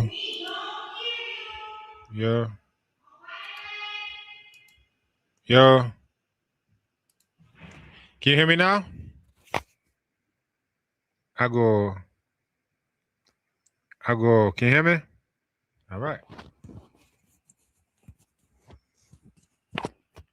Yes now, no sound, but yes now. Okay. Can you hear me now? Yes, we hear you. So what I just gave was the winning lottery number for anybody who heard it. I'm only authorized to share it one time. So if you didn't hear me before then. But people are in the chat, and I have Kala's comment on screen. Abraham did an awesome job with the cinematography. This was beautifully done. And then again, magnificent work. And Amos Selassie really enjoyed it. Music is outstanding. And I knew the music independently. Like I have these albums by Nana Ali Farakatori, and I didn't know that this was part of like the soundtrack for Abuna originally. Yeah, but just an amazing film, an emotionally touching film. Just the boys who are looking for their father, and the scene where Amin passes on.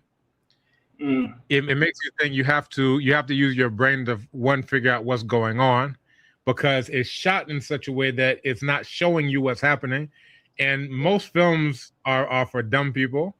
They got to show you before you know. All right, did he pass away? Like, all right, well, no, he got shot. Oh yeah, he did.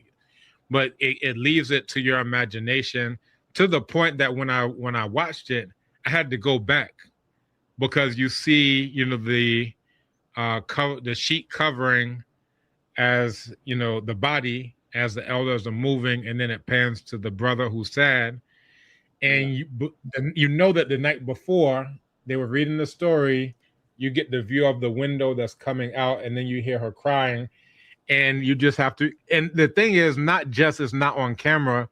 It's I can't believe it. What happened to my other protagonist? Yeah, I can't believe it. It's like you can't believe you're following protagonists through the story, and then you lost one, and you didn't see that one as any less important than the other one. It's not like he was a side character. He's one of the two brothers that the story is about. So you just had to. It really helped you to feel what was going on, because like if someone passes on, you're like, I can't believe it. I can't believe it. Like, how can this be? Someone I've known for my entire life has passed on. And, in this case, it wasn't the father, it was, the little brother. And it's, just that feeling of, I can't believe it. It's like, as you've lost one of the protagonists of the story, it's just like, that's why I had to go back and look at it again. And it, in doing so, it also made me really appreciate how it was shot. As they were going and walking through the trees, and then it comes back, and then it's already focused onto, the brother's face. Master filmmaking. It's really, I'll tell you. Master filmmaking. So without any more talk, let's bring back the filmmaker to talk to us about the process. We welcome you, our elder filmmaker, my dear brother, Mr. Abraham Bailebiru. You're welcome. Thank you.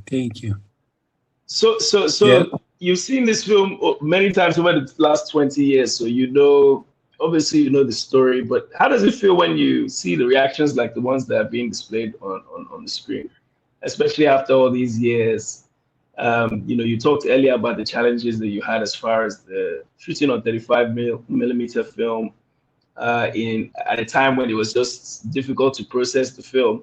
But how does it make you feel with all the efforts and sweat that you people went through to hear these reactions even now, 20 years later?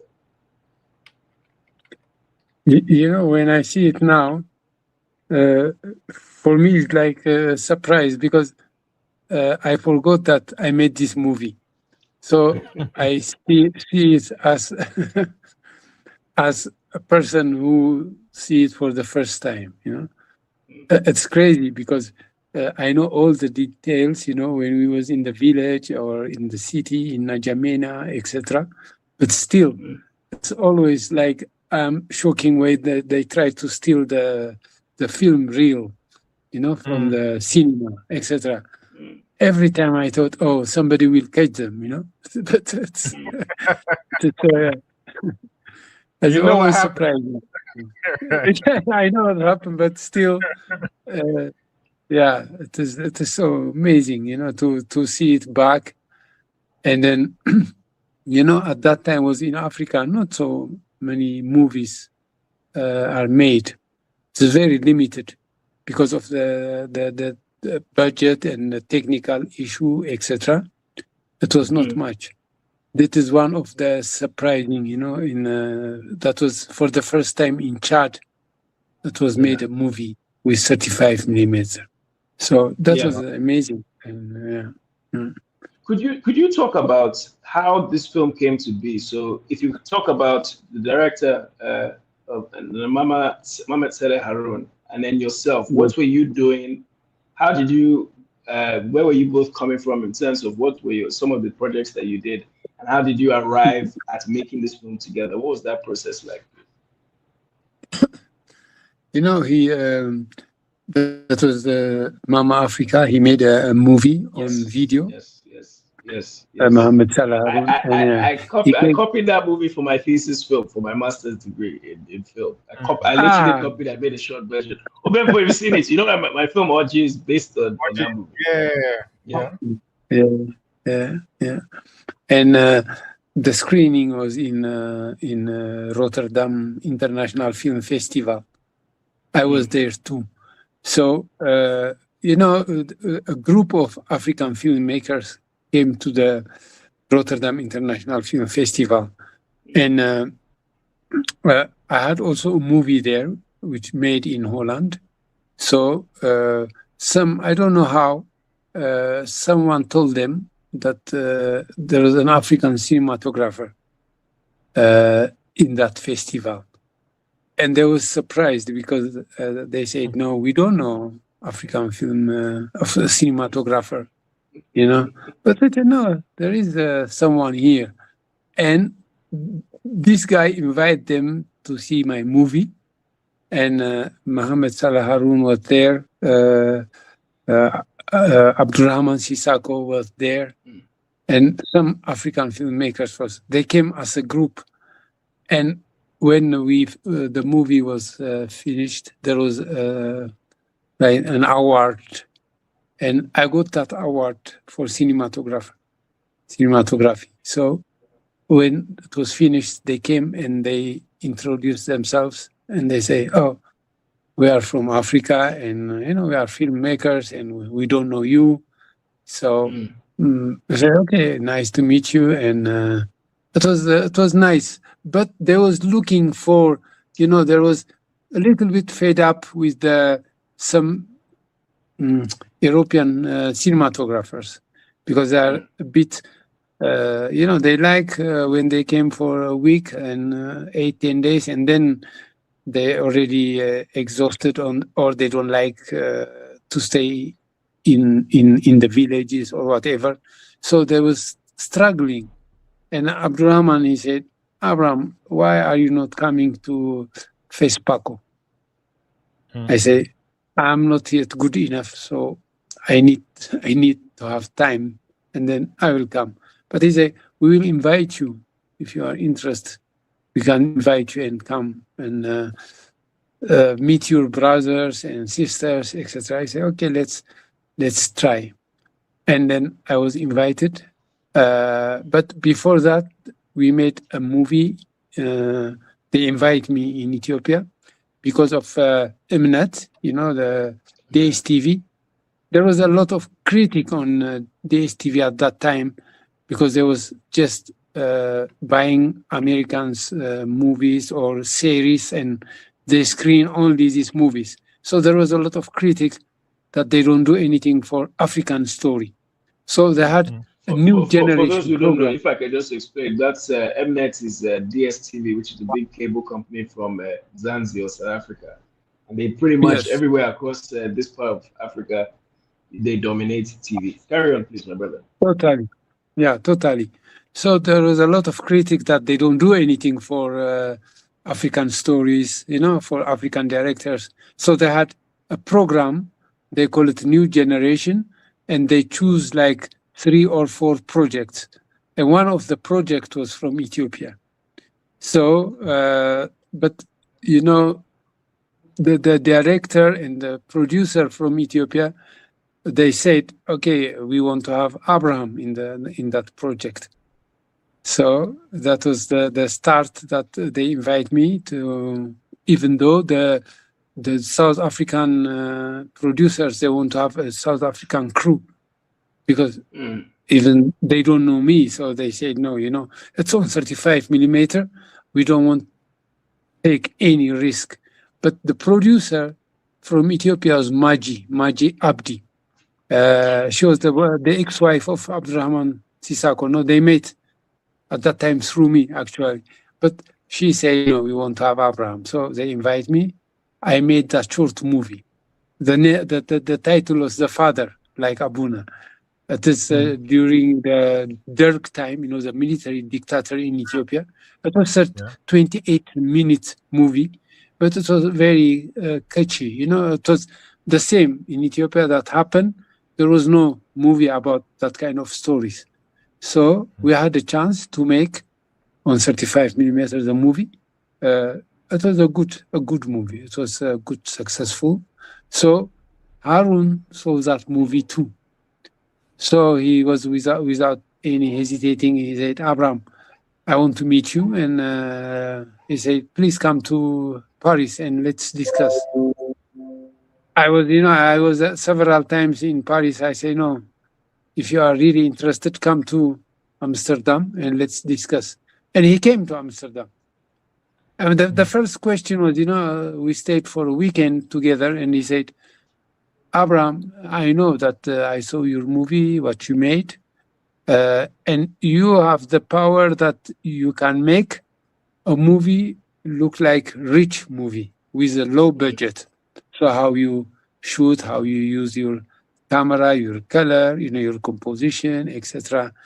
I'm very interested to work together. So we met and we discussed.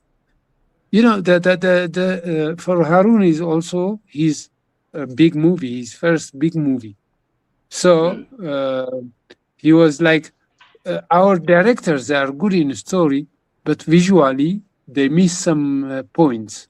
So I can add in that way. I can help with lighting, colors, and composition, and the camera angle, etc. So that was a good team, actually. He's good in story, and then I can help him with the images. And it clicked together. It was in no time.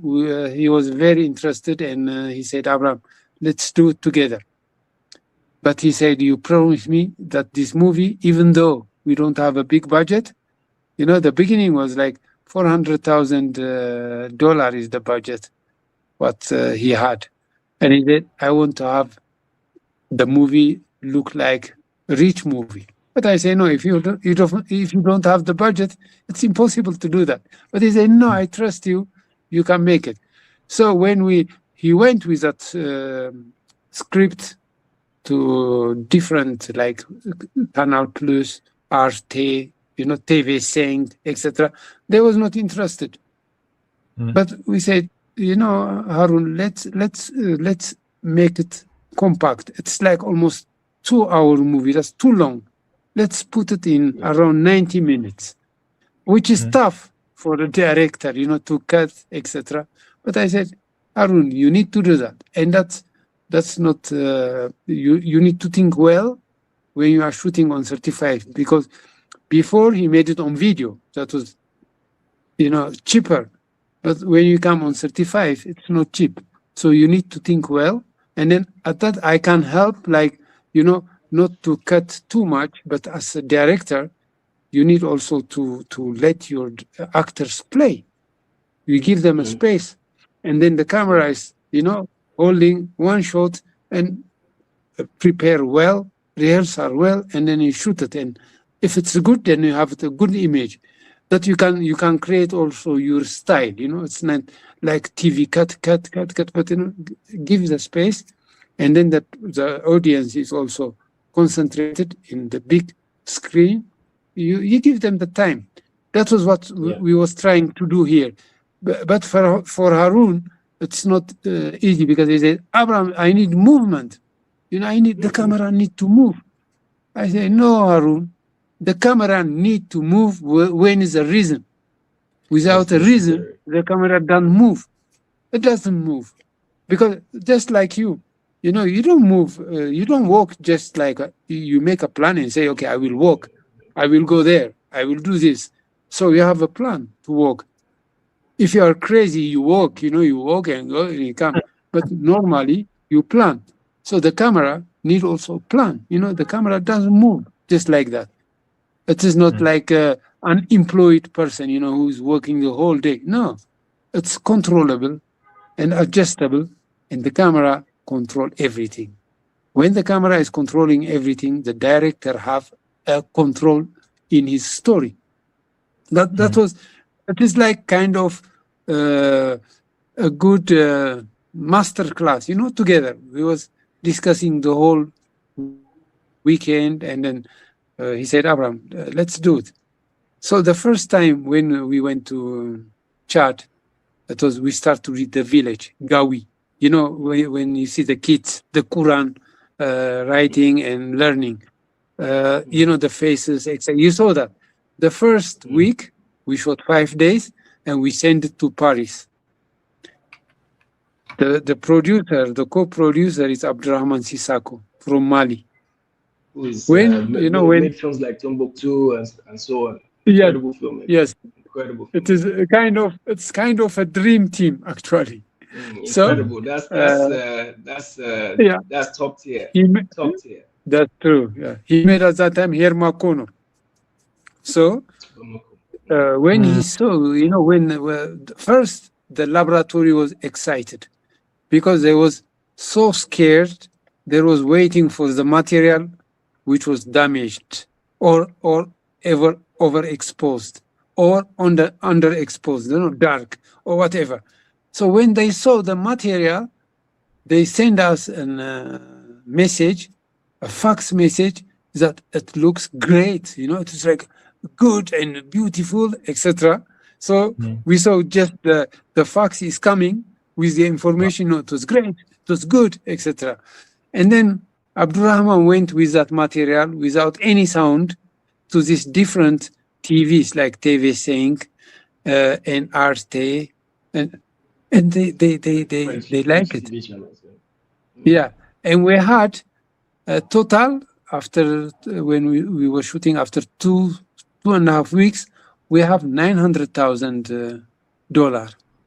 They gave us 2.5, 3,000, 300,000, 400,000, etc. So our budget was sorry. So the starting budget was 400,000, and then when they saw the first around 400,000, around. Okay, it's less, but later we got more. But of course, that you couldn't add any budget because it was already we was doing with minimum. And even the catering was prepared by Harun's mother, Mama's food. We were eating Mama's food. It's like a sandwich, whatever. We know the feeling. That's like I think you said Uche did the catering for. Done catering. She does the catering. She acts. She produces. Everything. This is what you have to do. Every day, avocado sandwich. But it's lovely. Okay, because we knew that there is no big budget. So it was nice. Everything was good. We was doing good, and we was happy. We was excited. We want to show a good movie, and that was the power what we had. So we didn't care about the food or where we sleep, whatever. Of course, in that kind of things, some producers abuse you. You know, it's but we don't care. You know, we was happy with minimum what we had, and when I read the script, if I'm struggling like 5, 7, 9 pages maximum, and I couldn't continue, then it doesn't work for me. But when I read the script, I see the images. You know, I see Amin entire running. I saw Amin entire sitting and discussing, etc. When I read the script, I saw the images. Before we made the movie, I saw the pictures. You know, you saw when they are going home, running, the traveling.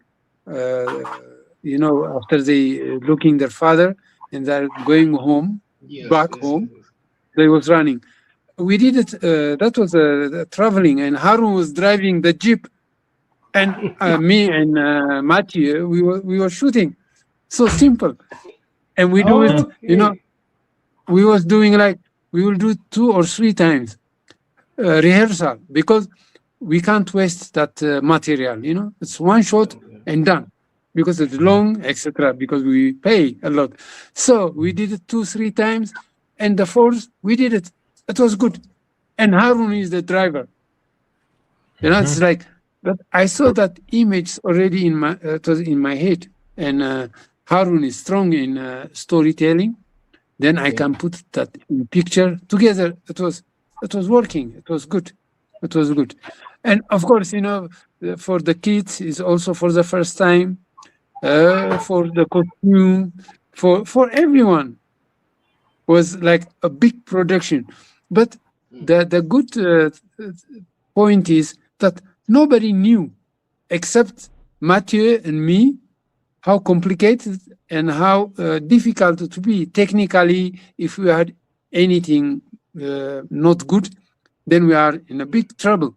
But nobody care about it because they don't understand the technique. And you know, we could shoot on Super 16 and then overexposed to 35 millimeter.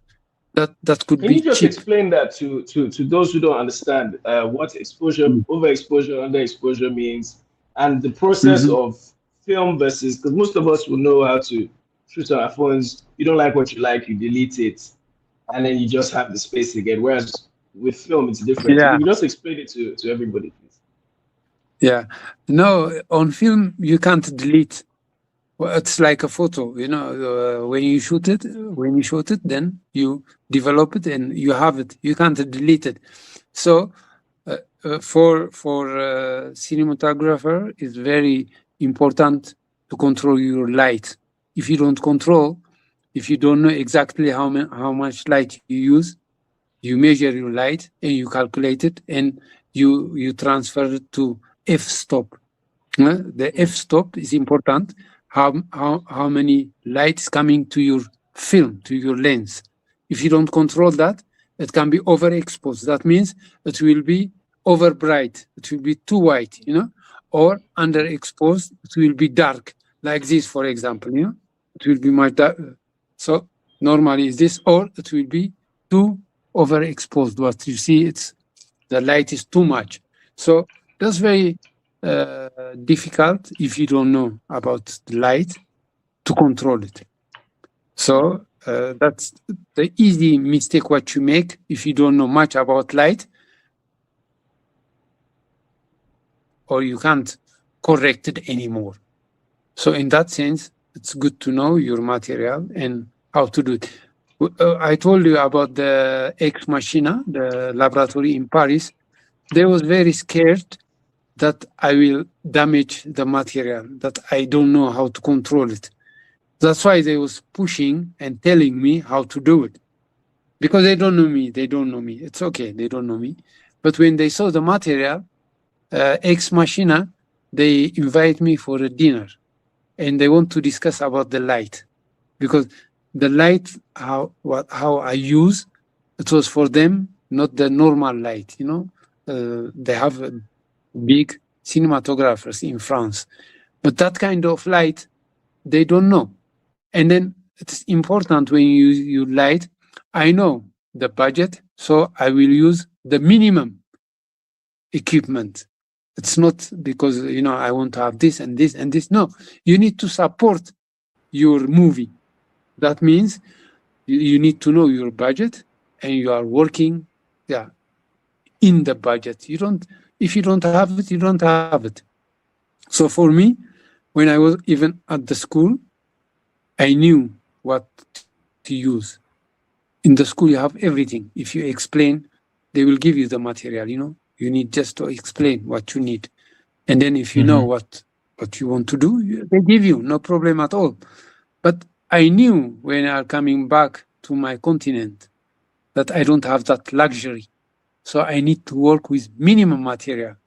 And that was very good because later when I worked with a movie with Idrissa Odrago, he was like surprised because kind of a same shot in the city, he made a movie and then there was a French crew. And he said, Abraham, my money was totally gone with the light because they rent like 10 HMI light. That's a daylight. You know, when in the day you will use the daylight, that's HMI, that's very expensive. And then you have a ballast to change the normal light to HMI, you know, to the daylight, etc. It was very expensive. And then when you come for 2 weeks or 3 weeks, you have all the material with you. So you rent it, even though you use it for 1 day or 2 days, you have the material with you for 3 weeks. And he said, Abraham, you know, I'm scared because last time the big budget is gone for the light. I want to have kind of the same shot, but now he's a kid and he's moving. And then, you know, the arc is like an arc. There are shops and he's walking there. So it's a dark, but you need to have light. But he said, Abraham, I'm scared because I don't have that budget, or I don't want to expend my budget in the light.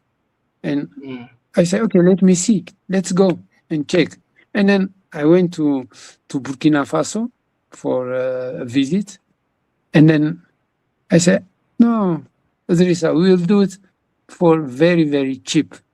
And he said, Abraham, if you promised me and you do it, I will give you every day, they call it cadeau, a gift.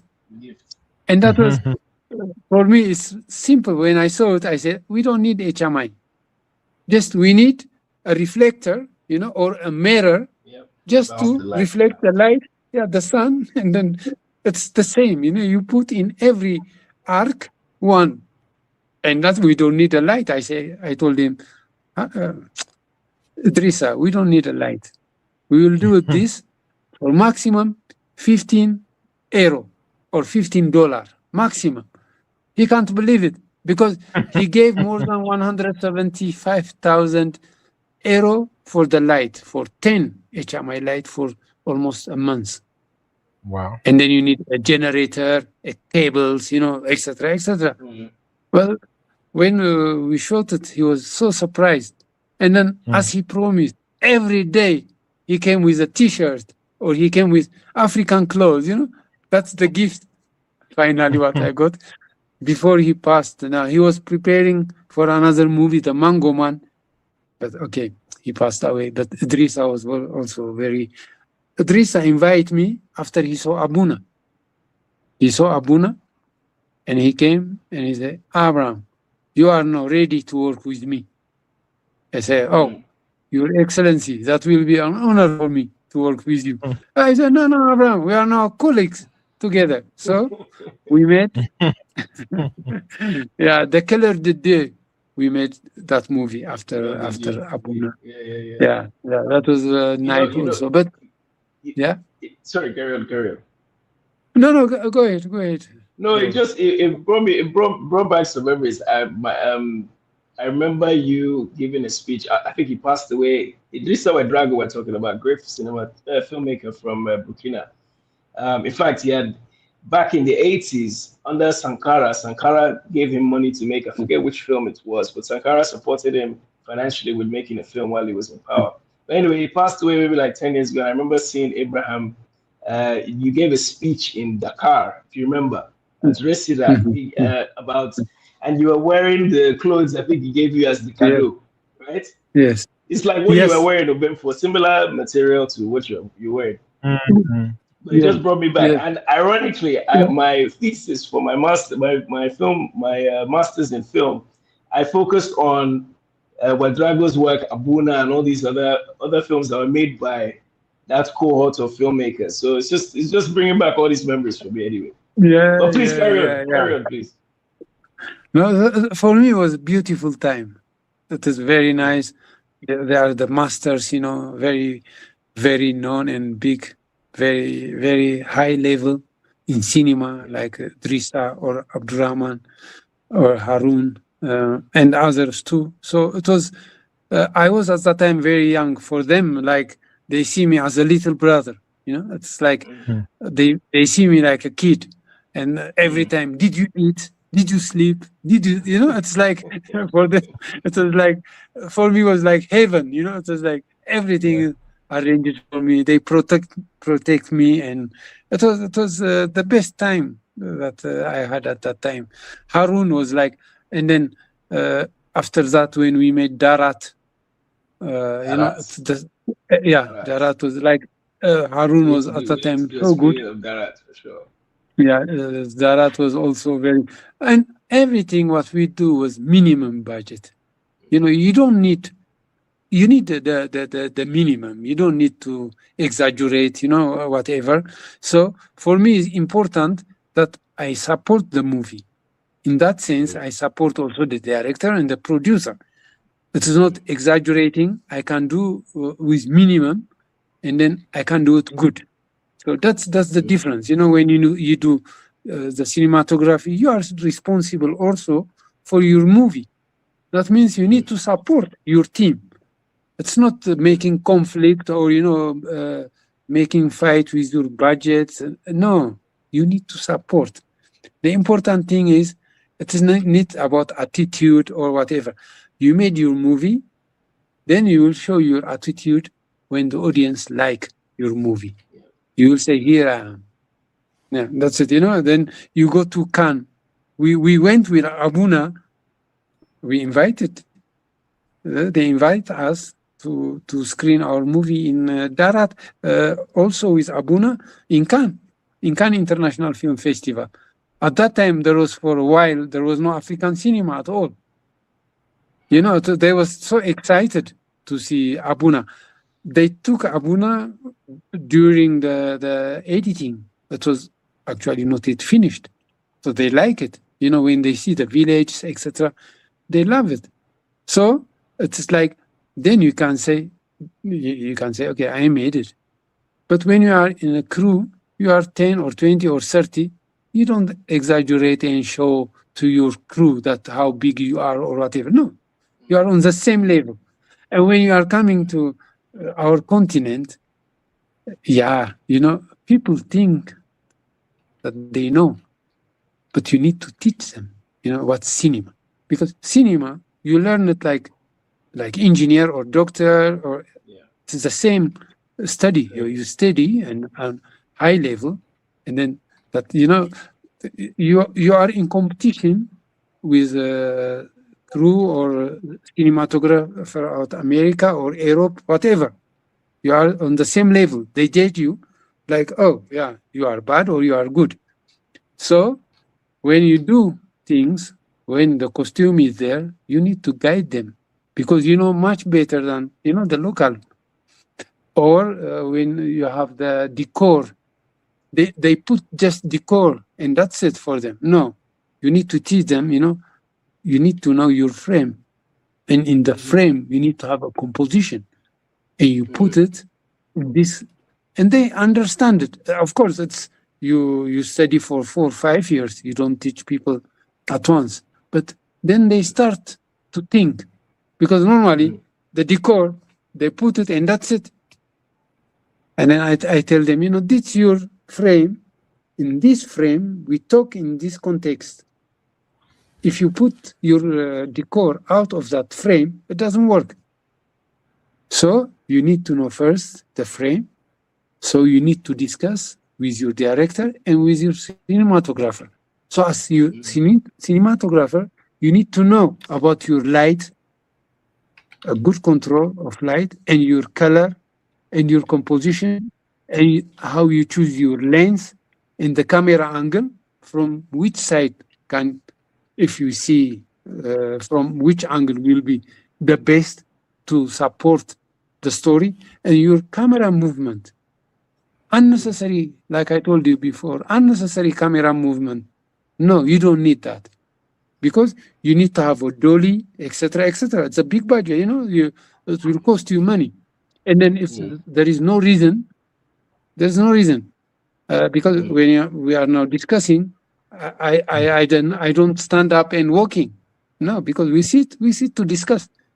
So when the camera is sitting, and then the camera stay there, but people actually don't realize how much budget is included with just the decision to move your camera. Because now you need a grip, you need somebody to hold the dolly. Like all these things add up. Sorry, I cut you off. And for those of us who aren't in filmmaking, when we look at the credits at the end and it says key grip, dolly, all of us are scratching our heads because we don't know what any of these things even are. But I wanted to, we had some questions in the chat as well, and I wanted us to come to those because I know that the two of you can, go into film, into a wonderland somewhere, and people have no presentation. I've not shared my screen. Yet. All I've done is add more lights. No problem. No. I know it's coming. You'll say, "Oh, for my masterpiece, let me share my screen and show you what I did." And now we're looking at all. Okay. So my wife, if I don't ask my wife's question, I will have a hard time in this house. So she says there was a dedication to two people mentioned at the beginning of the movie. I think it was Naima and Tahir. Who are the two people this film was dedicated to, and why? Good question. No, that's Harun's choice. For me, it was we made the movie. Of course, the director have always something to tell, extra. But for me, at that time, he didn't told us or me why or what. Just he asked me, "Aram, let's make the movie." So, but later, Harun understood how big the movie became. When we went to Cannes, a lot of producers may come to us, and they was asking to Harun, "What's your next project?" But Harun was so focused on Abuna, he didn't have any story, because he was working on Abuna. It was like, and then we was thinking, Harun, let's buy a script and say, I have the story. It's like, do something, because when big producers come to you, European producers, if you say every time, I don't have any projects, it's pity. So, when Abdurrahman, with the first 5 minutes shot for a week, what we shot, went to different TV stations and they like it. Abdurrahman so excited. The laboratory was excited. Then Harun also understood how big it will become. So then he was putting things like, memory and this and this. So for us at the beginning, it was just we are making movie. But the movie became, and then it was screened in more than 25 countries. And then the TV, the TV rights, etc. It became big. We didn't expect that, to tell the truth. So then Harun put some, sausage in it. And then the same with, it took a good director at that time It took him 2 years to make one movie. And then after 2 years, he came with another story, and he said, Abraham, now my brother, help me. I said, okay, last time we had a small budget and the payment was also small. Now we needed more. And he said, no, Abraham, as an African brother, you don't ask that kind of questions. Bring the mirrors. Bring the mirrors again. No, HMI this time. Yeah. You spoiled them. Yeah. Another question from Oh, go ahead. Sorry. Yeah. Go ahead, No, it's go okay. ahead. It's okay. Yeah. In the meantime, we made small short movies, like Later from New York, and then there was an HIV movie, and there was from Los Angeles, big directors and young writers.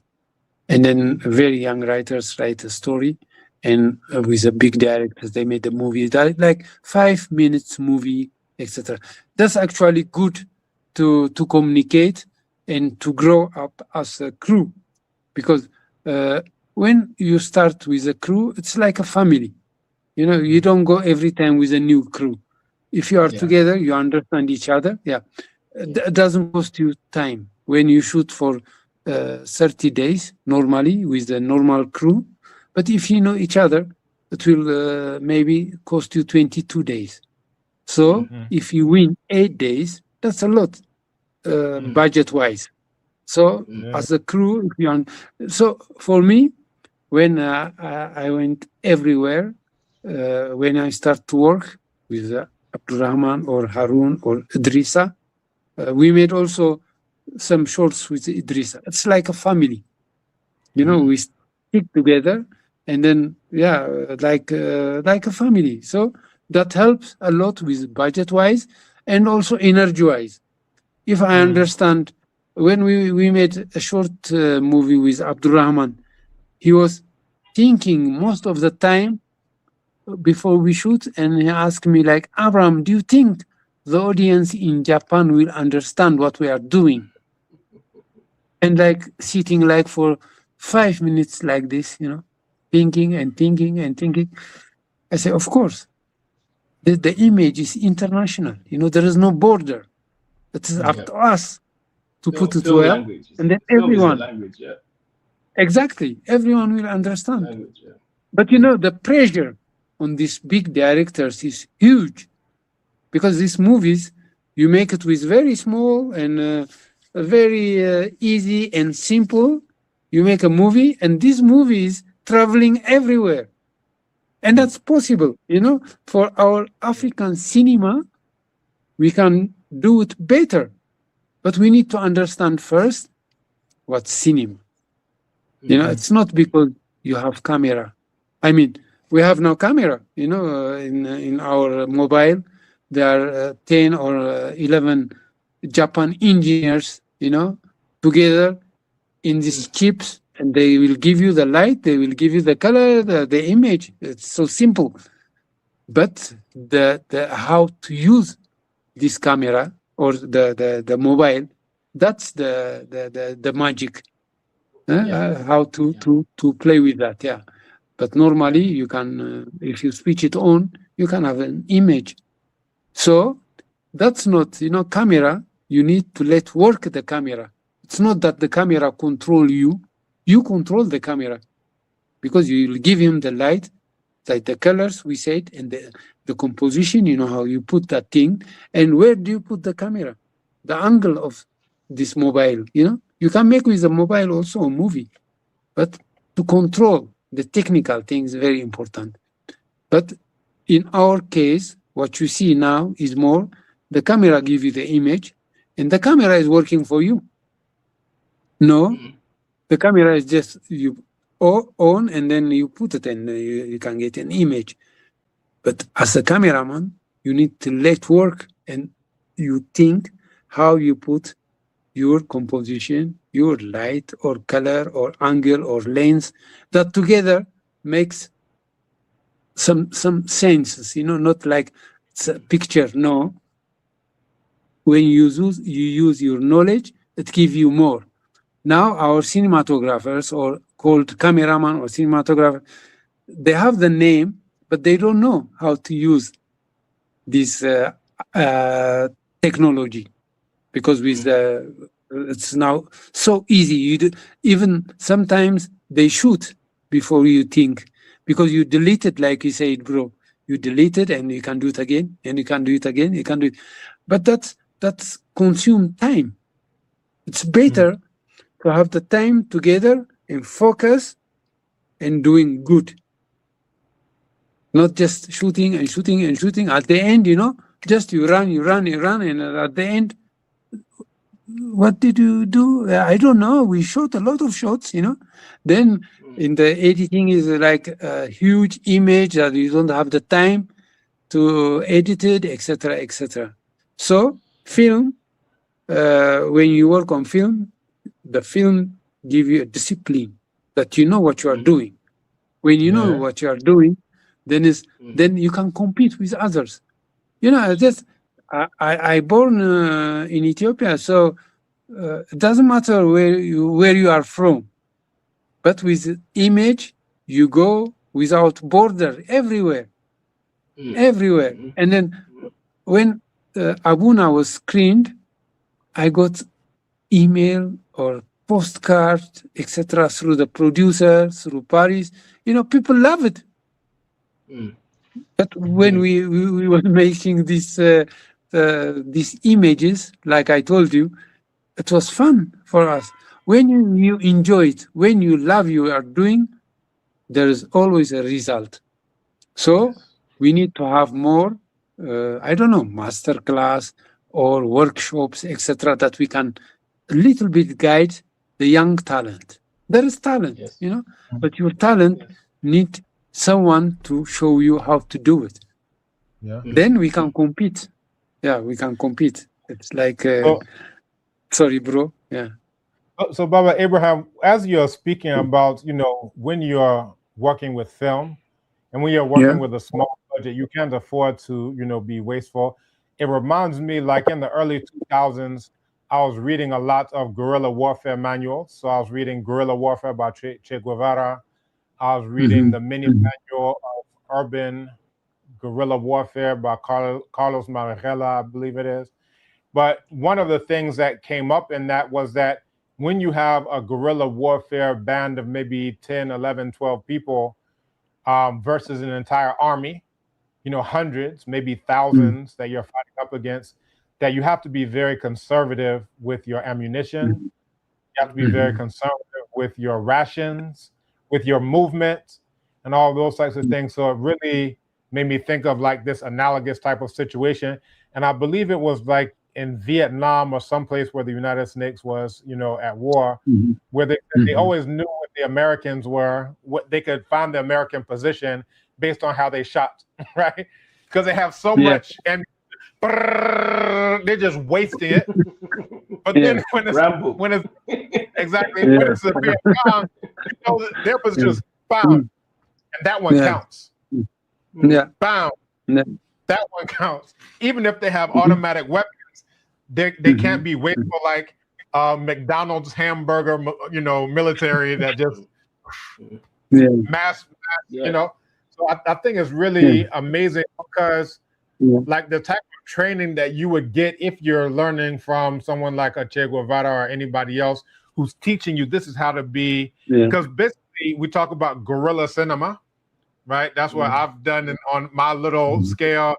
I just get a camera. I don't have much. I don't have, a multi-gajillion dollar budget. I know Onuara and I have shared war stories, him on a much, bigger level than me. But that's really what can be taught, that it's asymmetrical warfare. And especially right now, there's a lot in the news around, all you have is drones, and then they have, multi-million-dollar, ballistic missiles. All you have is, very, very cheap interceptors that cost $10,000, and they are, shooting up $1 million missiles every single time. That what you're describing to me is like the core principle of asymmetrical warfare, and that we don't have billion-dollar budgets. Abibitumi doesn't have a billion-dollar budget, but here we are 20 years on because we have that ingenuity that you have in Ethiopia, that Onwara has in Nigeria, that I have in Ghana, and we're able to make things happen intergenerationally. So it's just very, very inspiring. We did have another question here in the chat, and it's from my mother. I don't mean to privilege the one from the people whose last name is Kanban, but I do need to ask on their behalf. Why did he choose to title it Abuna? I think I know why, because I understand what Abuna translates to. But if you can just maybe speak to that as well. And then as a follow-up, I want to ask you about the emotions and how your cinematography captured the emotions. But maybe we can get started with this question first. Yeah, please, before you answer that question, let's just remind everybody that Abraham is actually one of the ambassadors to the film festival, the Abibitumi Film Festival, which takes place 16th to 18th of October 2026. You can submit your films for anybody who's watching on Film Freeway. Film Freeway, just look for Abibitumi Film Festival.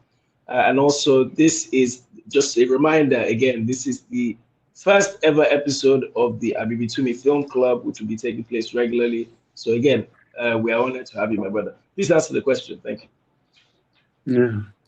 Thank you. You know, Abuna means our father.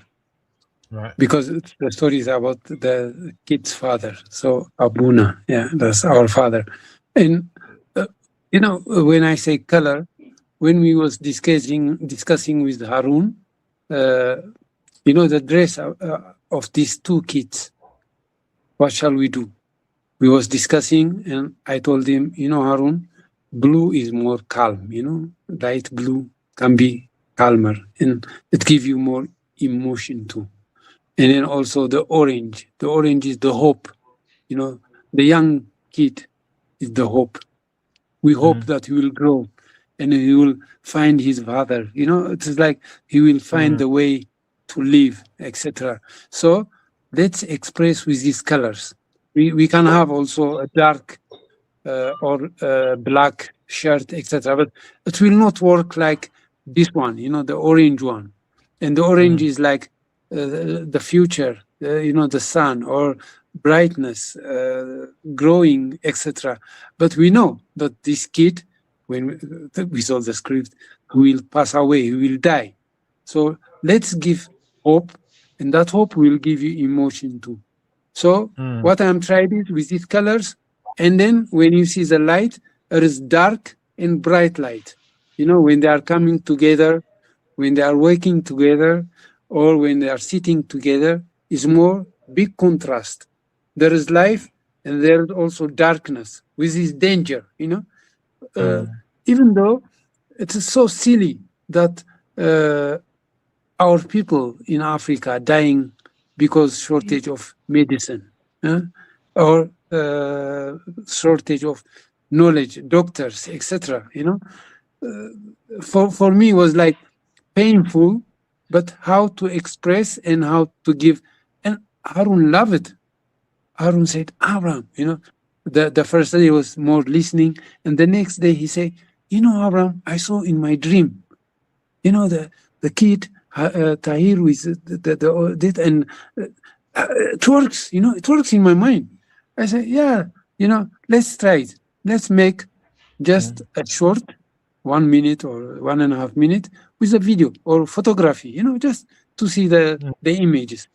And then when we saw with that color, first, you know, the costume, when it's with bright orange or dark orange, etc. No, we explained. We went to the market together in Paris, and then we bought that. And then when we saw the picture, he was like, Abraham, that's it. You are right. You know, so I support him with these colors, you know, and that's the emotion inside.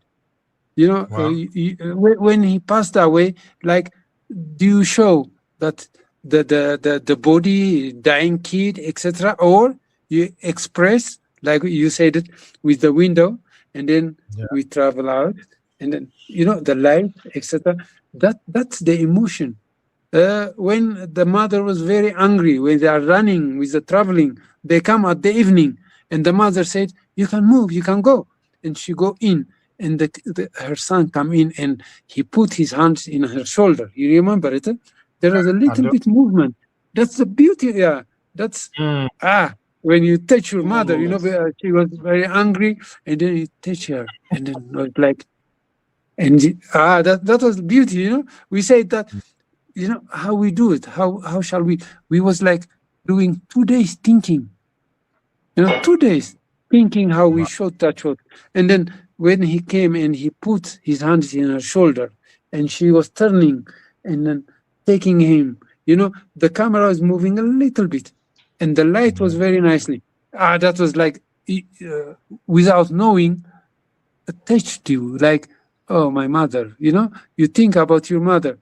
I wish if my mother was here, if she's not there. I wish I can hug my mother. I wish I can touch my mother. You know, it's like, okay, my father is disappeared. And he's like 7, 8 years old, like touching and giving hope. That was like, for us, it was like when we was thinking and it's finally, it was emotional. And then when you see the movie also, it works. A lot of people said that was a very strong scene. Yeah. You know, just two of us. There was nobody. There was no coach. There was no dialogue coach from New York or whatever. No, we did it together. Yeah. And that was the emotion, you know, without exaggerating. You know, cinema, you know, both of you, that cinema is realistic as it is. Yeah. It's not exaggerating and no, simple and to the point. And most of us, we don't like simple things. We want to do things complicated. And then it will be so complicated that we are becoming confused. We don't know what to do at the end. But keep it simple and easy. That's why what I like about your festival. The festival will support and help the young talent, that the young talent can get more masterclass, workshop, you know, trying to everyone who have experience to share with our young talent. At the end, the young will take it over. So the young need to know what to do. Yeah. And then they can compete. They can compete on, it doesn't matter from where. Yeah. Well, what you said, I feel like, you know, I'm looking at a chessboard and someone just explained to me the move and I'm like, why didn't I see that? Like you're explaining why I felt what I felt, like that with the orange and with the blue. And like, as I was watching, I was like, this is, I don't know, it's probably one of the first times I'm looking at a film like from the point of view of there's, like I said, there's a whole theory and there's a whole art and there's a whole science. And there are all these thoughts that go into these ideas. So when you explain why he's wearing the orange, like what you're trying to get, it did get that. And I didn't know why it got that, but now I'm seeing, because it's like a flame. It's like, you know, the flame of hope. And now that flame is being extinguished. You know, like all of these things that you've thought through is just, it makes it so much more of what you can appreciate once you know, it's like a veil lifted over, because that's just like, wow, yes, that's why the touching of the mother's, you know, shoulder, like all of those things, it's just, you know, I'm like, Abraham Haile Biro is a genius. If I didn't know it before, then I definitely like just the depth of thought and care. I want to use that word specifically, the care that went into that. It's like you're handing a valuable possession over to the audience, and it's for them to, you know, hold it and with as much care as you've created it. And you know, I really appreciate the opportunity to have this conversation, because like it's making me think, like the opening scene, you know, the desert. Yeah, it's seeing it a second time that I realized who he is, where he's gone, right? Tangiers, right? All of those different things. So the first time I was like, well, who is he? But one thing that you see is how beautifully that is shot. He comes into the scene, he turns slightly, and then he looks at us, right? What I think they call like the third window or something like this, right? He turns and looks at us directly, regards us, and then goes off into the distance. And now it's being unraveled. It reminds me of Nkulu Fukiao, my Kikongo language teacher, where he would talk about time as like a scroll that's unwinding in front of you.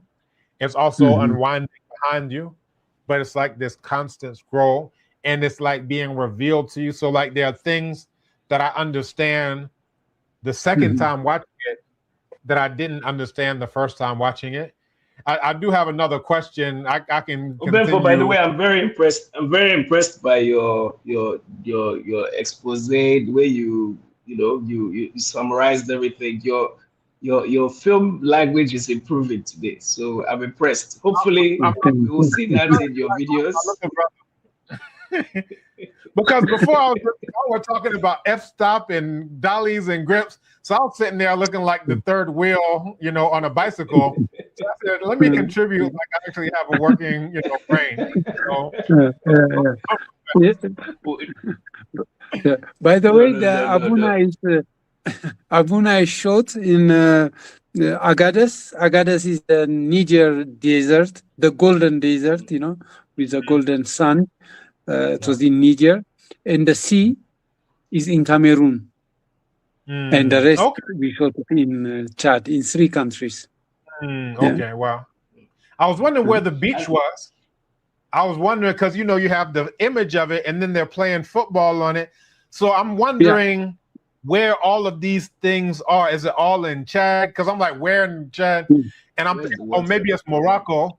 Maybe it was like they finally got to Morocco, where their father was, and they're on the Mediterranean playing football. But even that helps me understand how, for lack of a better word, Pan-African, what you all have put together truly is. Yeah. Can I just say, before you ask the question, Obinfo, we are raising money for this 20th anniversary. The QR code is on the screen. So everybody who's watching now or even later, please scan using your phone. Make a donation. This is going towards the many projects that we're doing. Obviously, we're celebrating 20 years of Abibitumi. This is one of the first events that we're hosting as a result of it. So please support where you can. The QR code remain on the screen. So Benford, do you want to read that question by our good filmmaker brother, AI filmmaker brother, please? Black, absolutely. So this is from Brother Bakari Quinto. He says, if you could make one film, endless budget, or if you made one film already, and that film thousands of years from now would speak to the story you wanted to tell the most, what would that film be? I love that question.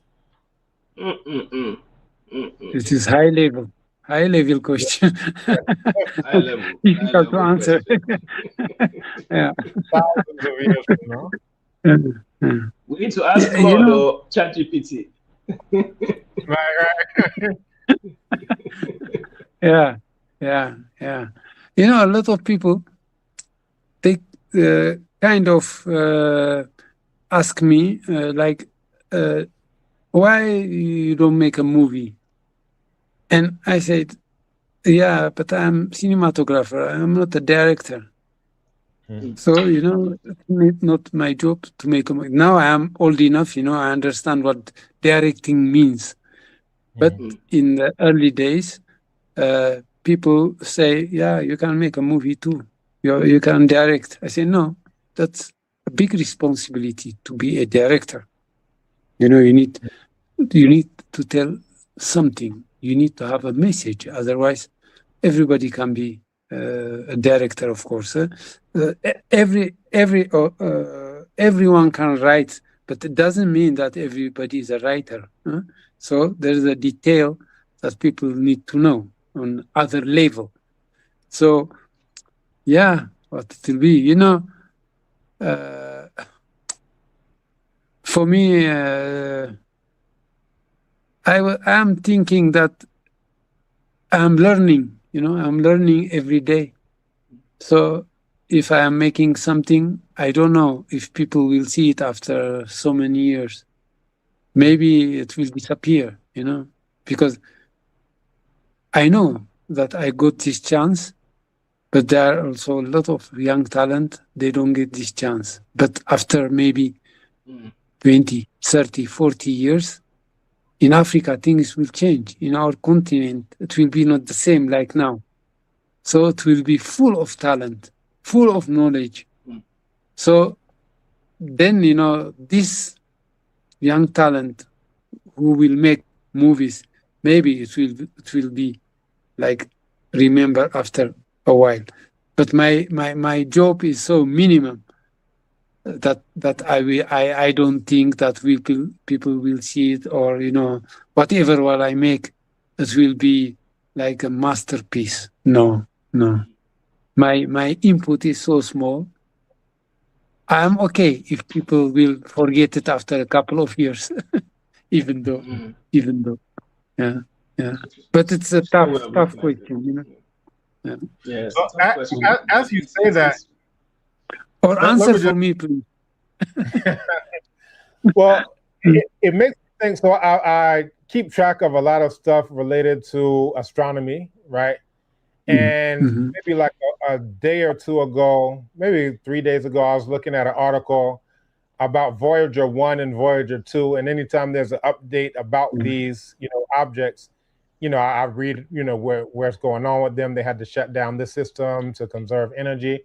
But essentially, these are space probes that have gone beyond the heliosphere. One is around 25 billion miles away, and it was sent upwards from the solar plane. The other one is around 20 billion miles away, was sent downwards with relation to the solar plane. But, you know, on these, there were certain things that they put on there. I think it was like a golden record and, you know, all these different things. And the idea was that if any entity, maybe 1 million, maybe 100 million, maybe 1 billion years from now, sees this object, they'll see like a golden record, and they would be able to hear sounds. This song needs to be preserved. And I think about I don't know what to call them.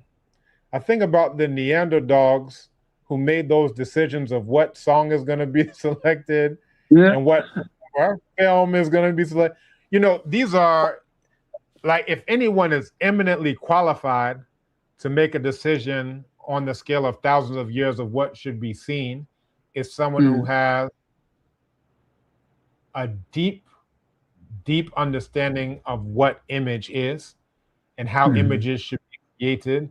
So I don't want you to sell yourself short, because if those dunces can decide what's going to be on something billions of light years away from us, or kilometers away from us, then by all means, you know, as Black people, as the very first people on the planet Earth, you're coming from Ethiopia, the home of Omo 1 and Omo 2, the home of Dinka. We are the oldest people on the entire planet Earth. So, you know, as Nana John Henrik Clarke says, what happened 5,000 years ago, what happened 5 years ago, what happened 5 minutes ago, will help us understand what will happen 5 minutes from now, 5 years from now, and 5,000 years from now. All history as a current event. So as the oldest people on the planet Earth, we definitely have the right to project our vision thousands and thousands of years into the future, if not millions. So you said now you're at your older age, you understand what directing is. So that question, if it inspires you to put together that film, then I have a complete trust in what you'll be able to do. Thank you. This is Obenfo, you were talking about the guerrilla filmmaking and how that relates to just, you know, guerrilla warfare. And I wrote something down. Your enemies become your quartermasters. In other words, your enemies are the ones that end up arming you. So when you give the analogy of what happened in Vietnam, it's similar to him with the lights. They don't have the money for the big lights, so they're like, let's use a reflector. It's like you're borrowing from the elements and so on. So it's just I think these conversations are very important. I think because cinema is one of those art forms which I think there's less and less interest with new generations, and it's something which, again, very, very powerful. Probably the most, if not close to one of the most powerful mediums we have in the world for transmitting messages and so on. So, Ben, for you've produced, so you understand at least on a basic level the impact of a piece of artwork in film. We can have this conversation for forever and ever and ever, and Obenford will eventually bring out a spreadsheet or something to show us. So before we wrap up, I just want to take one or two more questions from the audience, and then we'll thank you for your time. So, for next question, please, from Kweku Obibini. Kweku Obibini, he says, where did your passion for cinematography come from? When I studied in Holland, the Netherlands Film and Television Academy. So this academy was at that time, when I was in second year, it was exist for 15 years. And I am the first Black student from Africa in that school, in cinematography department. Wow. For me, I want to study because Ethiopia was at that time in difficult time. It was hunger and then a lot of diseases, etc. I want to study not cinema, but I want to study medicine. So I went to the examination, I passed, and then there was a new report that Holland will need, after 20 years, so many doctors, etc., etc. So they limited only for local people, for Dutch people. So I couldn't go to the medicine school. So I was for almost 1 year thinking what to do, etc. I said, well, I need to study cinema. But cinema, what? I don't know anything about cinema because when I was in Ethiopia, I saw only 2 movies. That's it. Wow. So for me, it's a new field. So I thought, about knowledge. How can I get this knowledge, what they have in Holland, to my country or to our continent?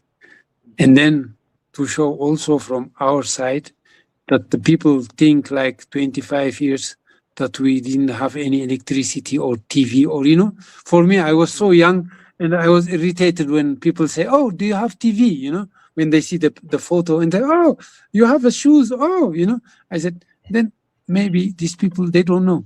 I need to let them know. And then for my people, maybe I can make things, pictures or whatever, then bring to show them how they made it or how they do it here.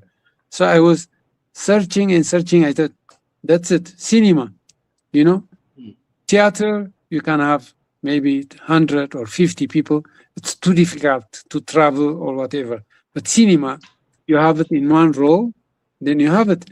So I said, I need to know more about cinema and I want to learn what's cinema. And then I was thinking, we have writers, we have stories in Africa, but do we have also a good cinematographers about what we said about lighting, technical things? I say, no, we have shortage of that. So I don't want to be a director because we have directors, we have writers, but I can help or I can support with cinematography. So I need to learn cinematography. So I started with photography. I was also graduated with photography, So to understand cinematography, you need to know first photography. How, to develop yourself with in the doka, in the dark room, etc. So I started with photography. Then I didn't know, but I have, as they said, your view is different than the others. Of course, I have a different view because I'm from different continent and different country. So my view is different than what they see. I see it. You can say it, someone make a joke, one teacher of me, Abraham, maybe your view is from problem issues because you have a lot of problem in Africa. I said, maybe, And then when I see the problems, I'm also looking for the solution. You know, I have a problem a lot. I know a lot of problems. Even though this guy is, on high level cinematography teacher. So he said, Abraham, your angle is different, but your view looks like there are a lot of issues or problems. I say, I know, I have a lot of problems. Is that in that sense, my continent have a lot of problems. We need to solve a lot of issues, So I'm looking for a solution. So that's how I came closer to cinematography. In that sense, I am so willing. If somebody will tell you Abraham he was absent in these 5 years in the school, it's a lie. I never missed a class.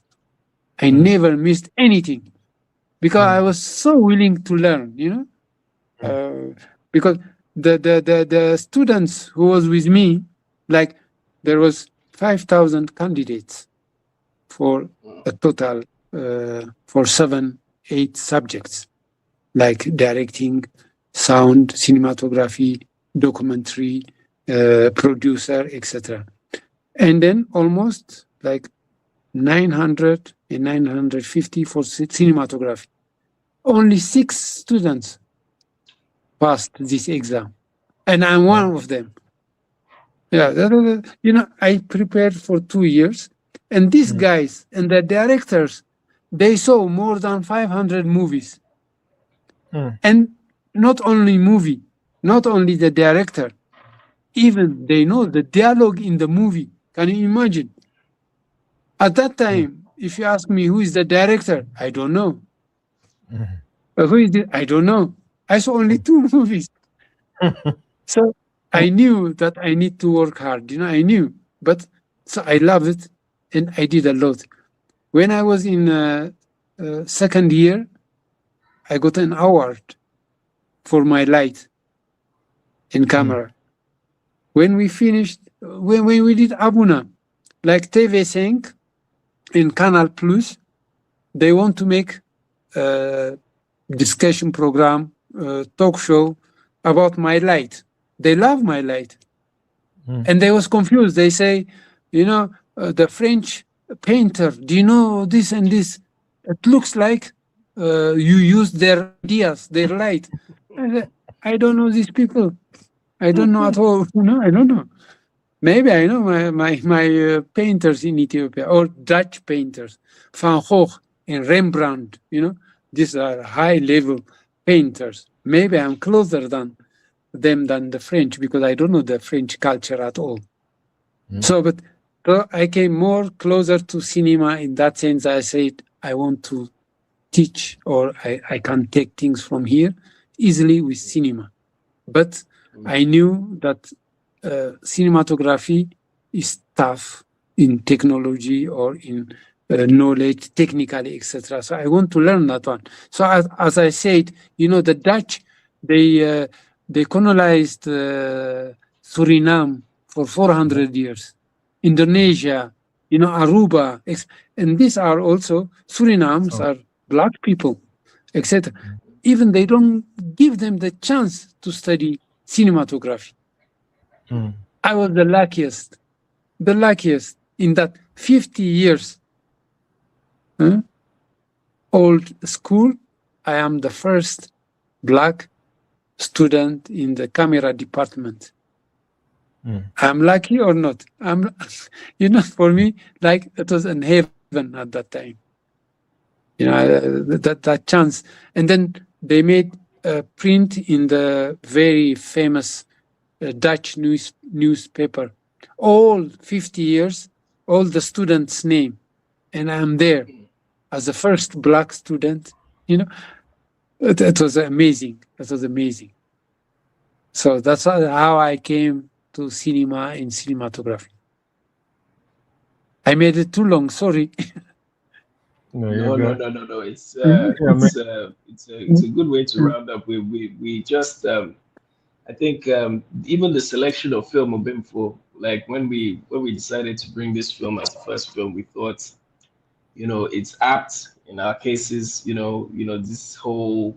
In fact, earlier on we were talking about just the importance of fatherhood. If you could just wrap up with this question, please, about what does the significance of the searching for the father mean to you 20 years after you made the film? That whole that whole searching for it. What does that mean to you? Like how does the story of the two boys impact you today? If we just close on that. I don't know if my question is clear. Yeah, it is.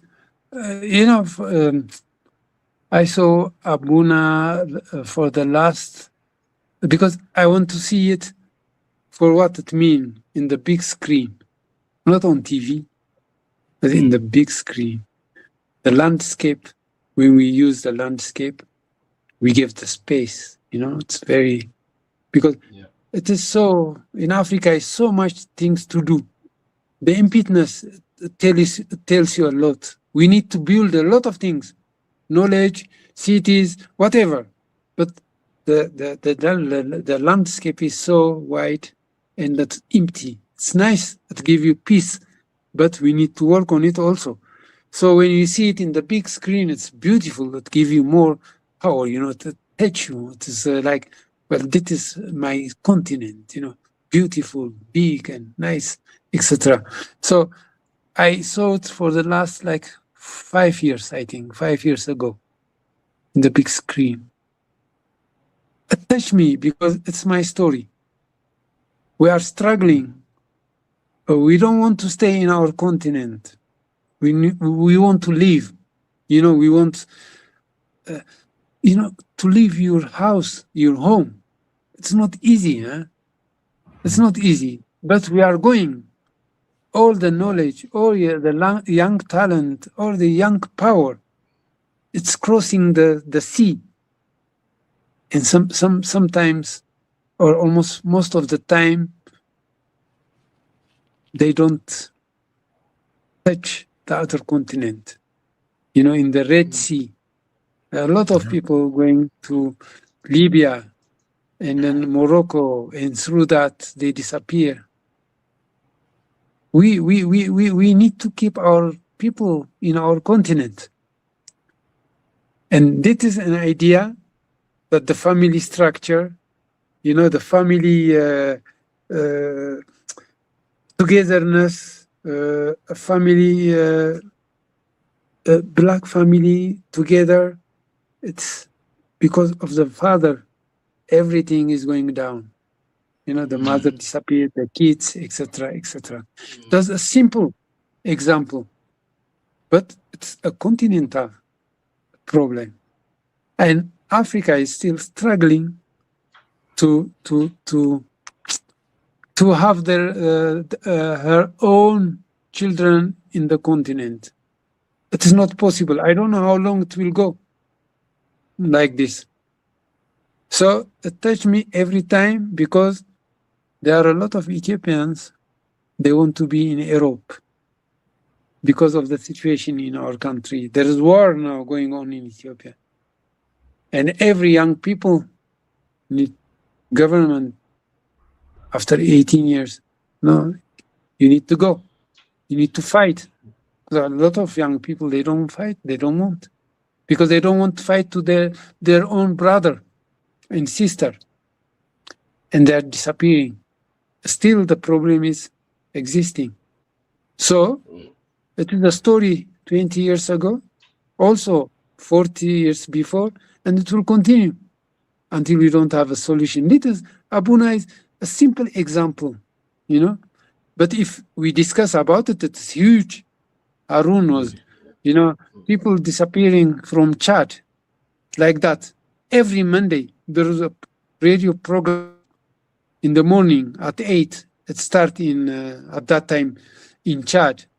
There are mothers coming on the radio and they tell their stories.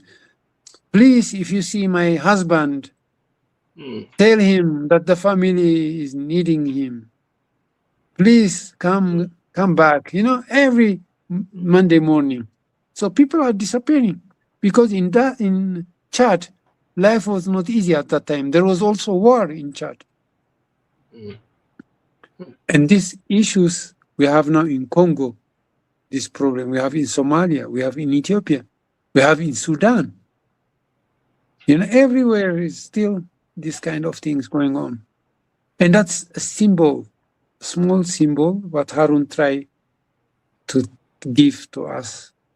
But still, always I'm thinking, is now the father in Morocco or in Spain, or even we made the movie, I'm thinking most of the time like, oh, in the movie this, in the movie that, is now the father in France, Is he now trying to contact his family? But the young guy is almost passed away, and the mother is not good anymore. The family is destroyed. And then if you see it in global, there's Africa. The mother is Africa, actually. Africa is losing. Africa is dying. I don't know when we will fix it, but if your mother is sick, the whole family is sick. Wow. Yeah, the whole family is sick. And our mothers, they struggle. They fight. They try to feed us. It's just like, oh. And that's Africa. Africa is from any angle is abused for years and years and years, but still trying. And that symbol is our mothers. Our mothers, they fight for us. They fight, and then, they see every time the war is coming.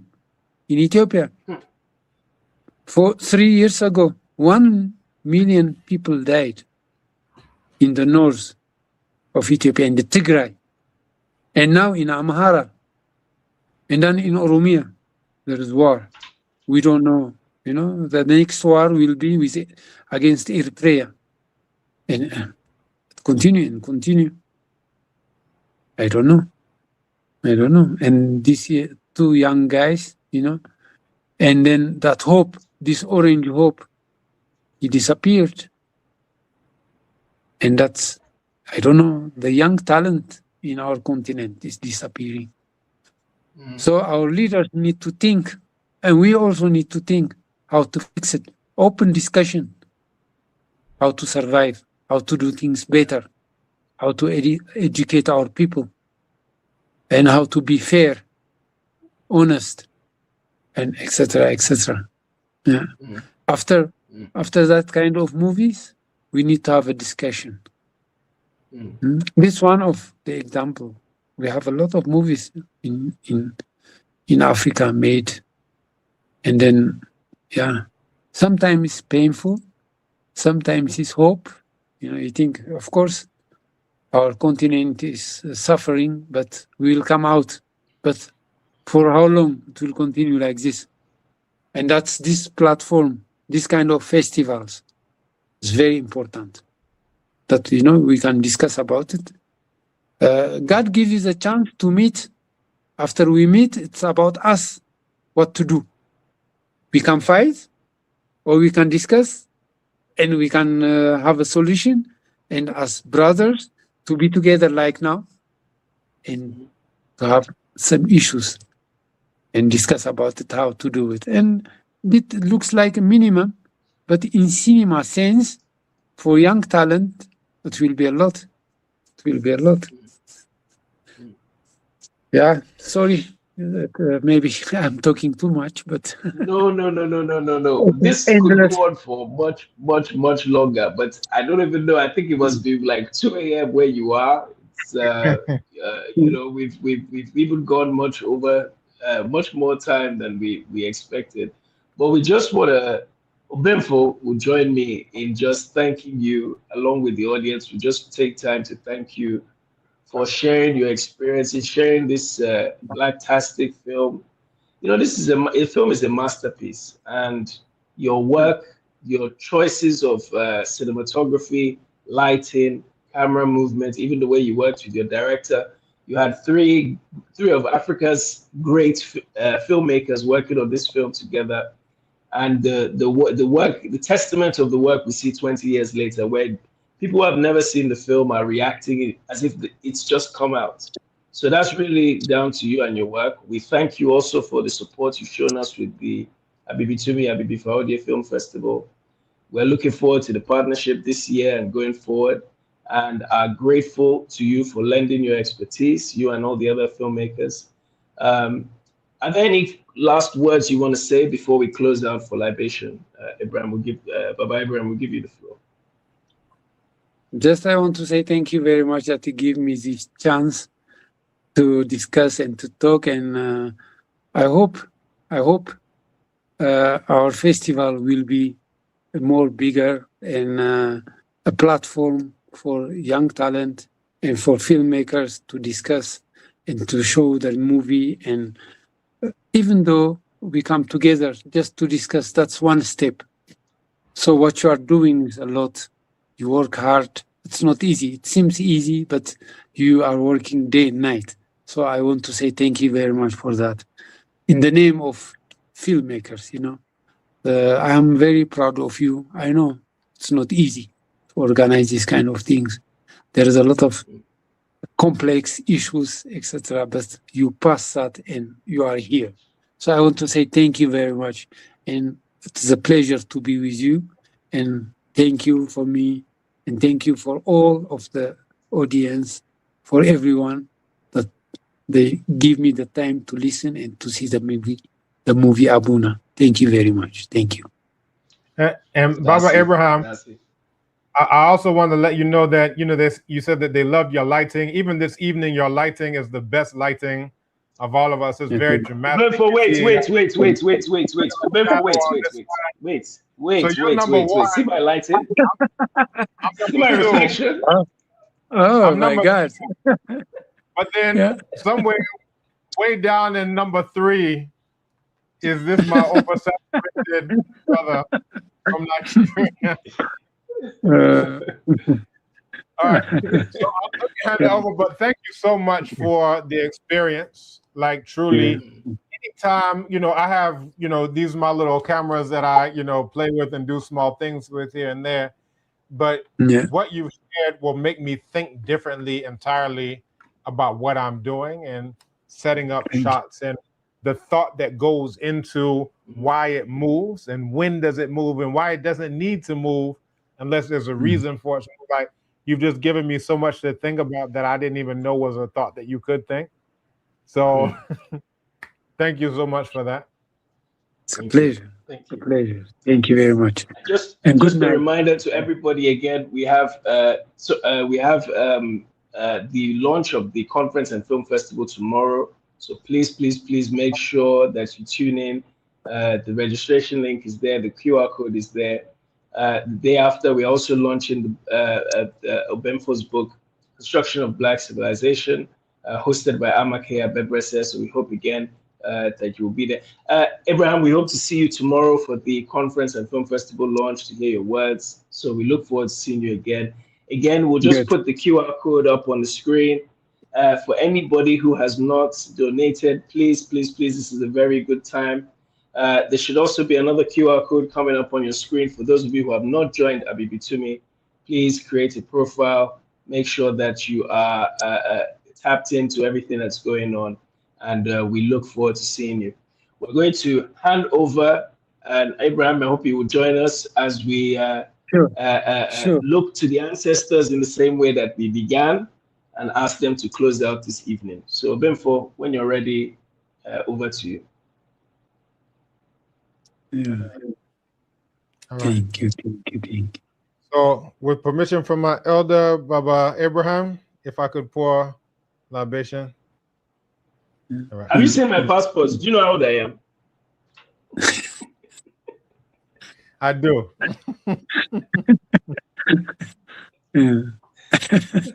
I'll go. No, I'm the oldest. Wow, man. I'll go. Otumfa radi yonko ponchiro ponkwa chiro nsiro mo nsio. Asase ampanna mo asase adu musa wajene de debe fedie. About some yas, mother also tea into me moment in Baco, now see your fair balcony for me now. Nana broke down, and damn it, had man. As you be a support for say you for. We now free to feel for a piano to a Muna Mamra, Munam you won't see. Nana Bibi Fahudi, Nana Bibi Fahudi, Nana Bibi Fahudi. Once you near, if you are doing and I, your cow, and I do my power while you were. Now, and you marry, and a friend, a senior phone, someone for gonna phone, someone for son phone, someone for a sexual phone, someone for Yoko phone, someone for Adriana phone, someone for Brett phone, someone for corner phone, someone for. We na free to film for a piano to a Muna Mamra, Mamma Majimonsi, Mamma Majinsunum. Now, said a cano, and then I ye, Abuna, a year opening Abraham Highly Bureau, Munshiranankasa, Onyan Quatintin, Bibia Mum Bia Quamano, Bibia be a biano, teacher on the F. Abibitumi and Bibi Fahudio. Mumbuano, Sansa, on our Tayachi, I watch my yanum, and to Mons Montanachi, as I say, and Salcon and Saba. You say, Benkum joining the fan and the fan saw Johnny Benkum. And to Mumbuano, Sansa, on our Tayachi, only a woodin, why you my ding, and fear be brave, now so who say a yang, a year, and Quarake. And I'll say, Juma, yeah, no, na Swani, and the sir and the son, and or the dinner chino. And see, Mumbuano, I will be biano, when you am Stramo. Also, I'm Mukra Momananiska. Ma okon, and see, I will Ethiopia mem. As I say, you hear some G, I will be before in tem. Say a year, a ritual, say a year, Romeo, say a year, babyao. Mumbuano, I will be biano, when I saw Modaurman. And Chirema, Munshra Monso, na year to year the amamo, Koto. Na year to year the amamo. Laugh at the Tamfu Bia Conon, a beautiful Giadia. Abraham Highly Bureau Giadia. Onora Giadia. A Jacquajoa Giadia. A Yina Giadia, Bonnie Baracraman ye. Or Jan Shanat for us and Ankaba, Queen as Ramadorma. What shall I? Yes, hey. Moshiramia, mia pai. Madaurma, Moshirana, Cuse. If yet.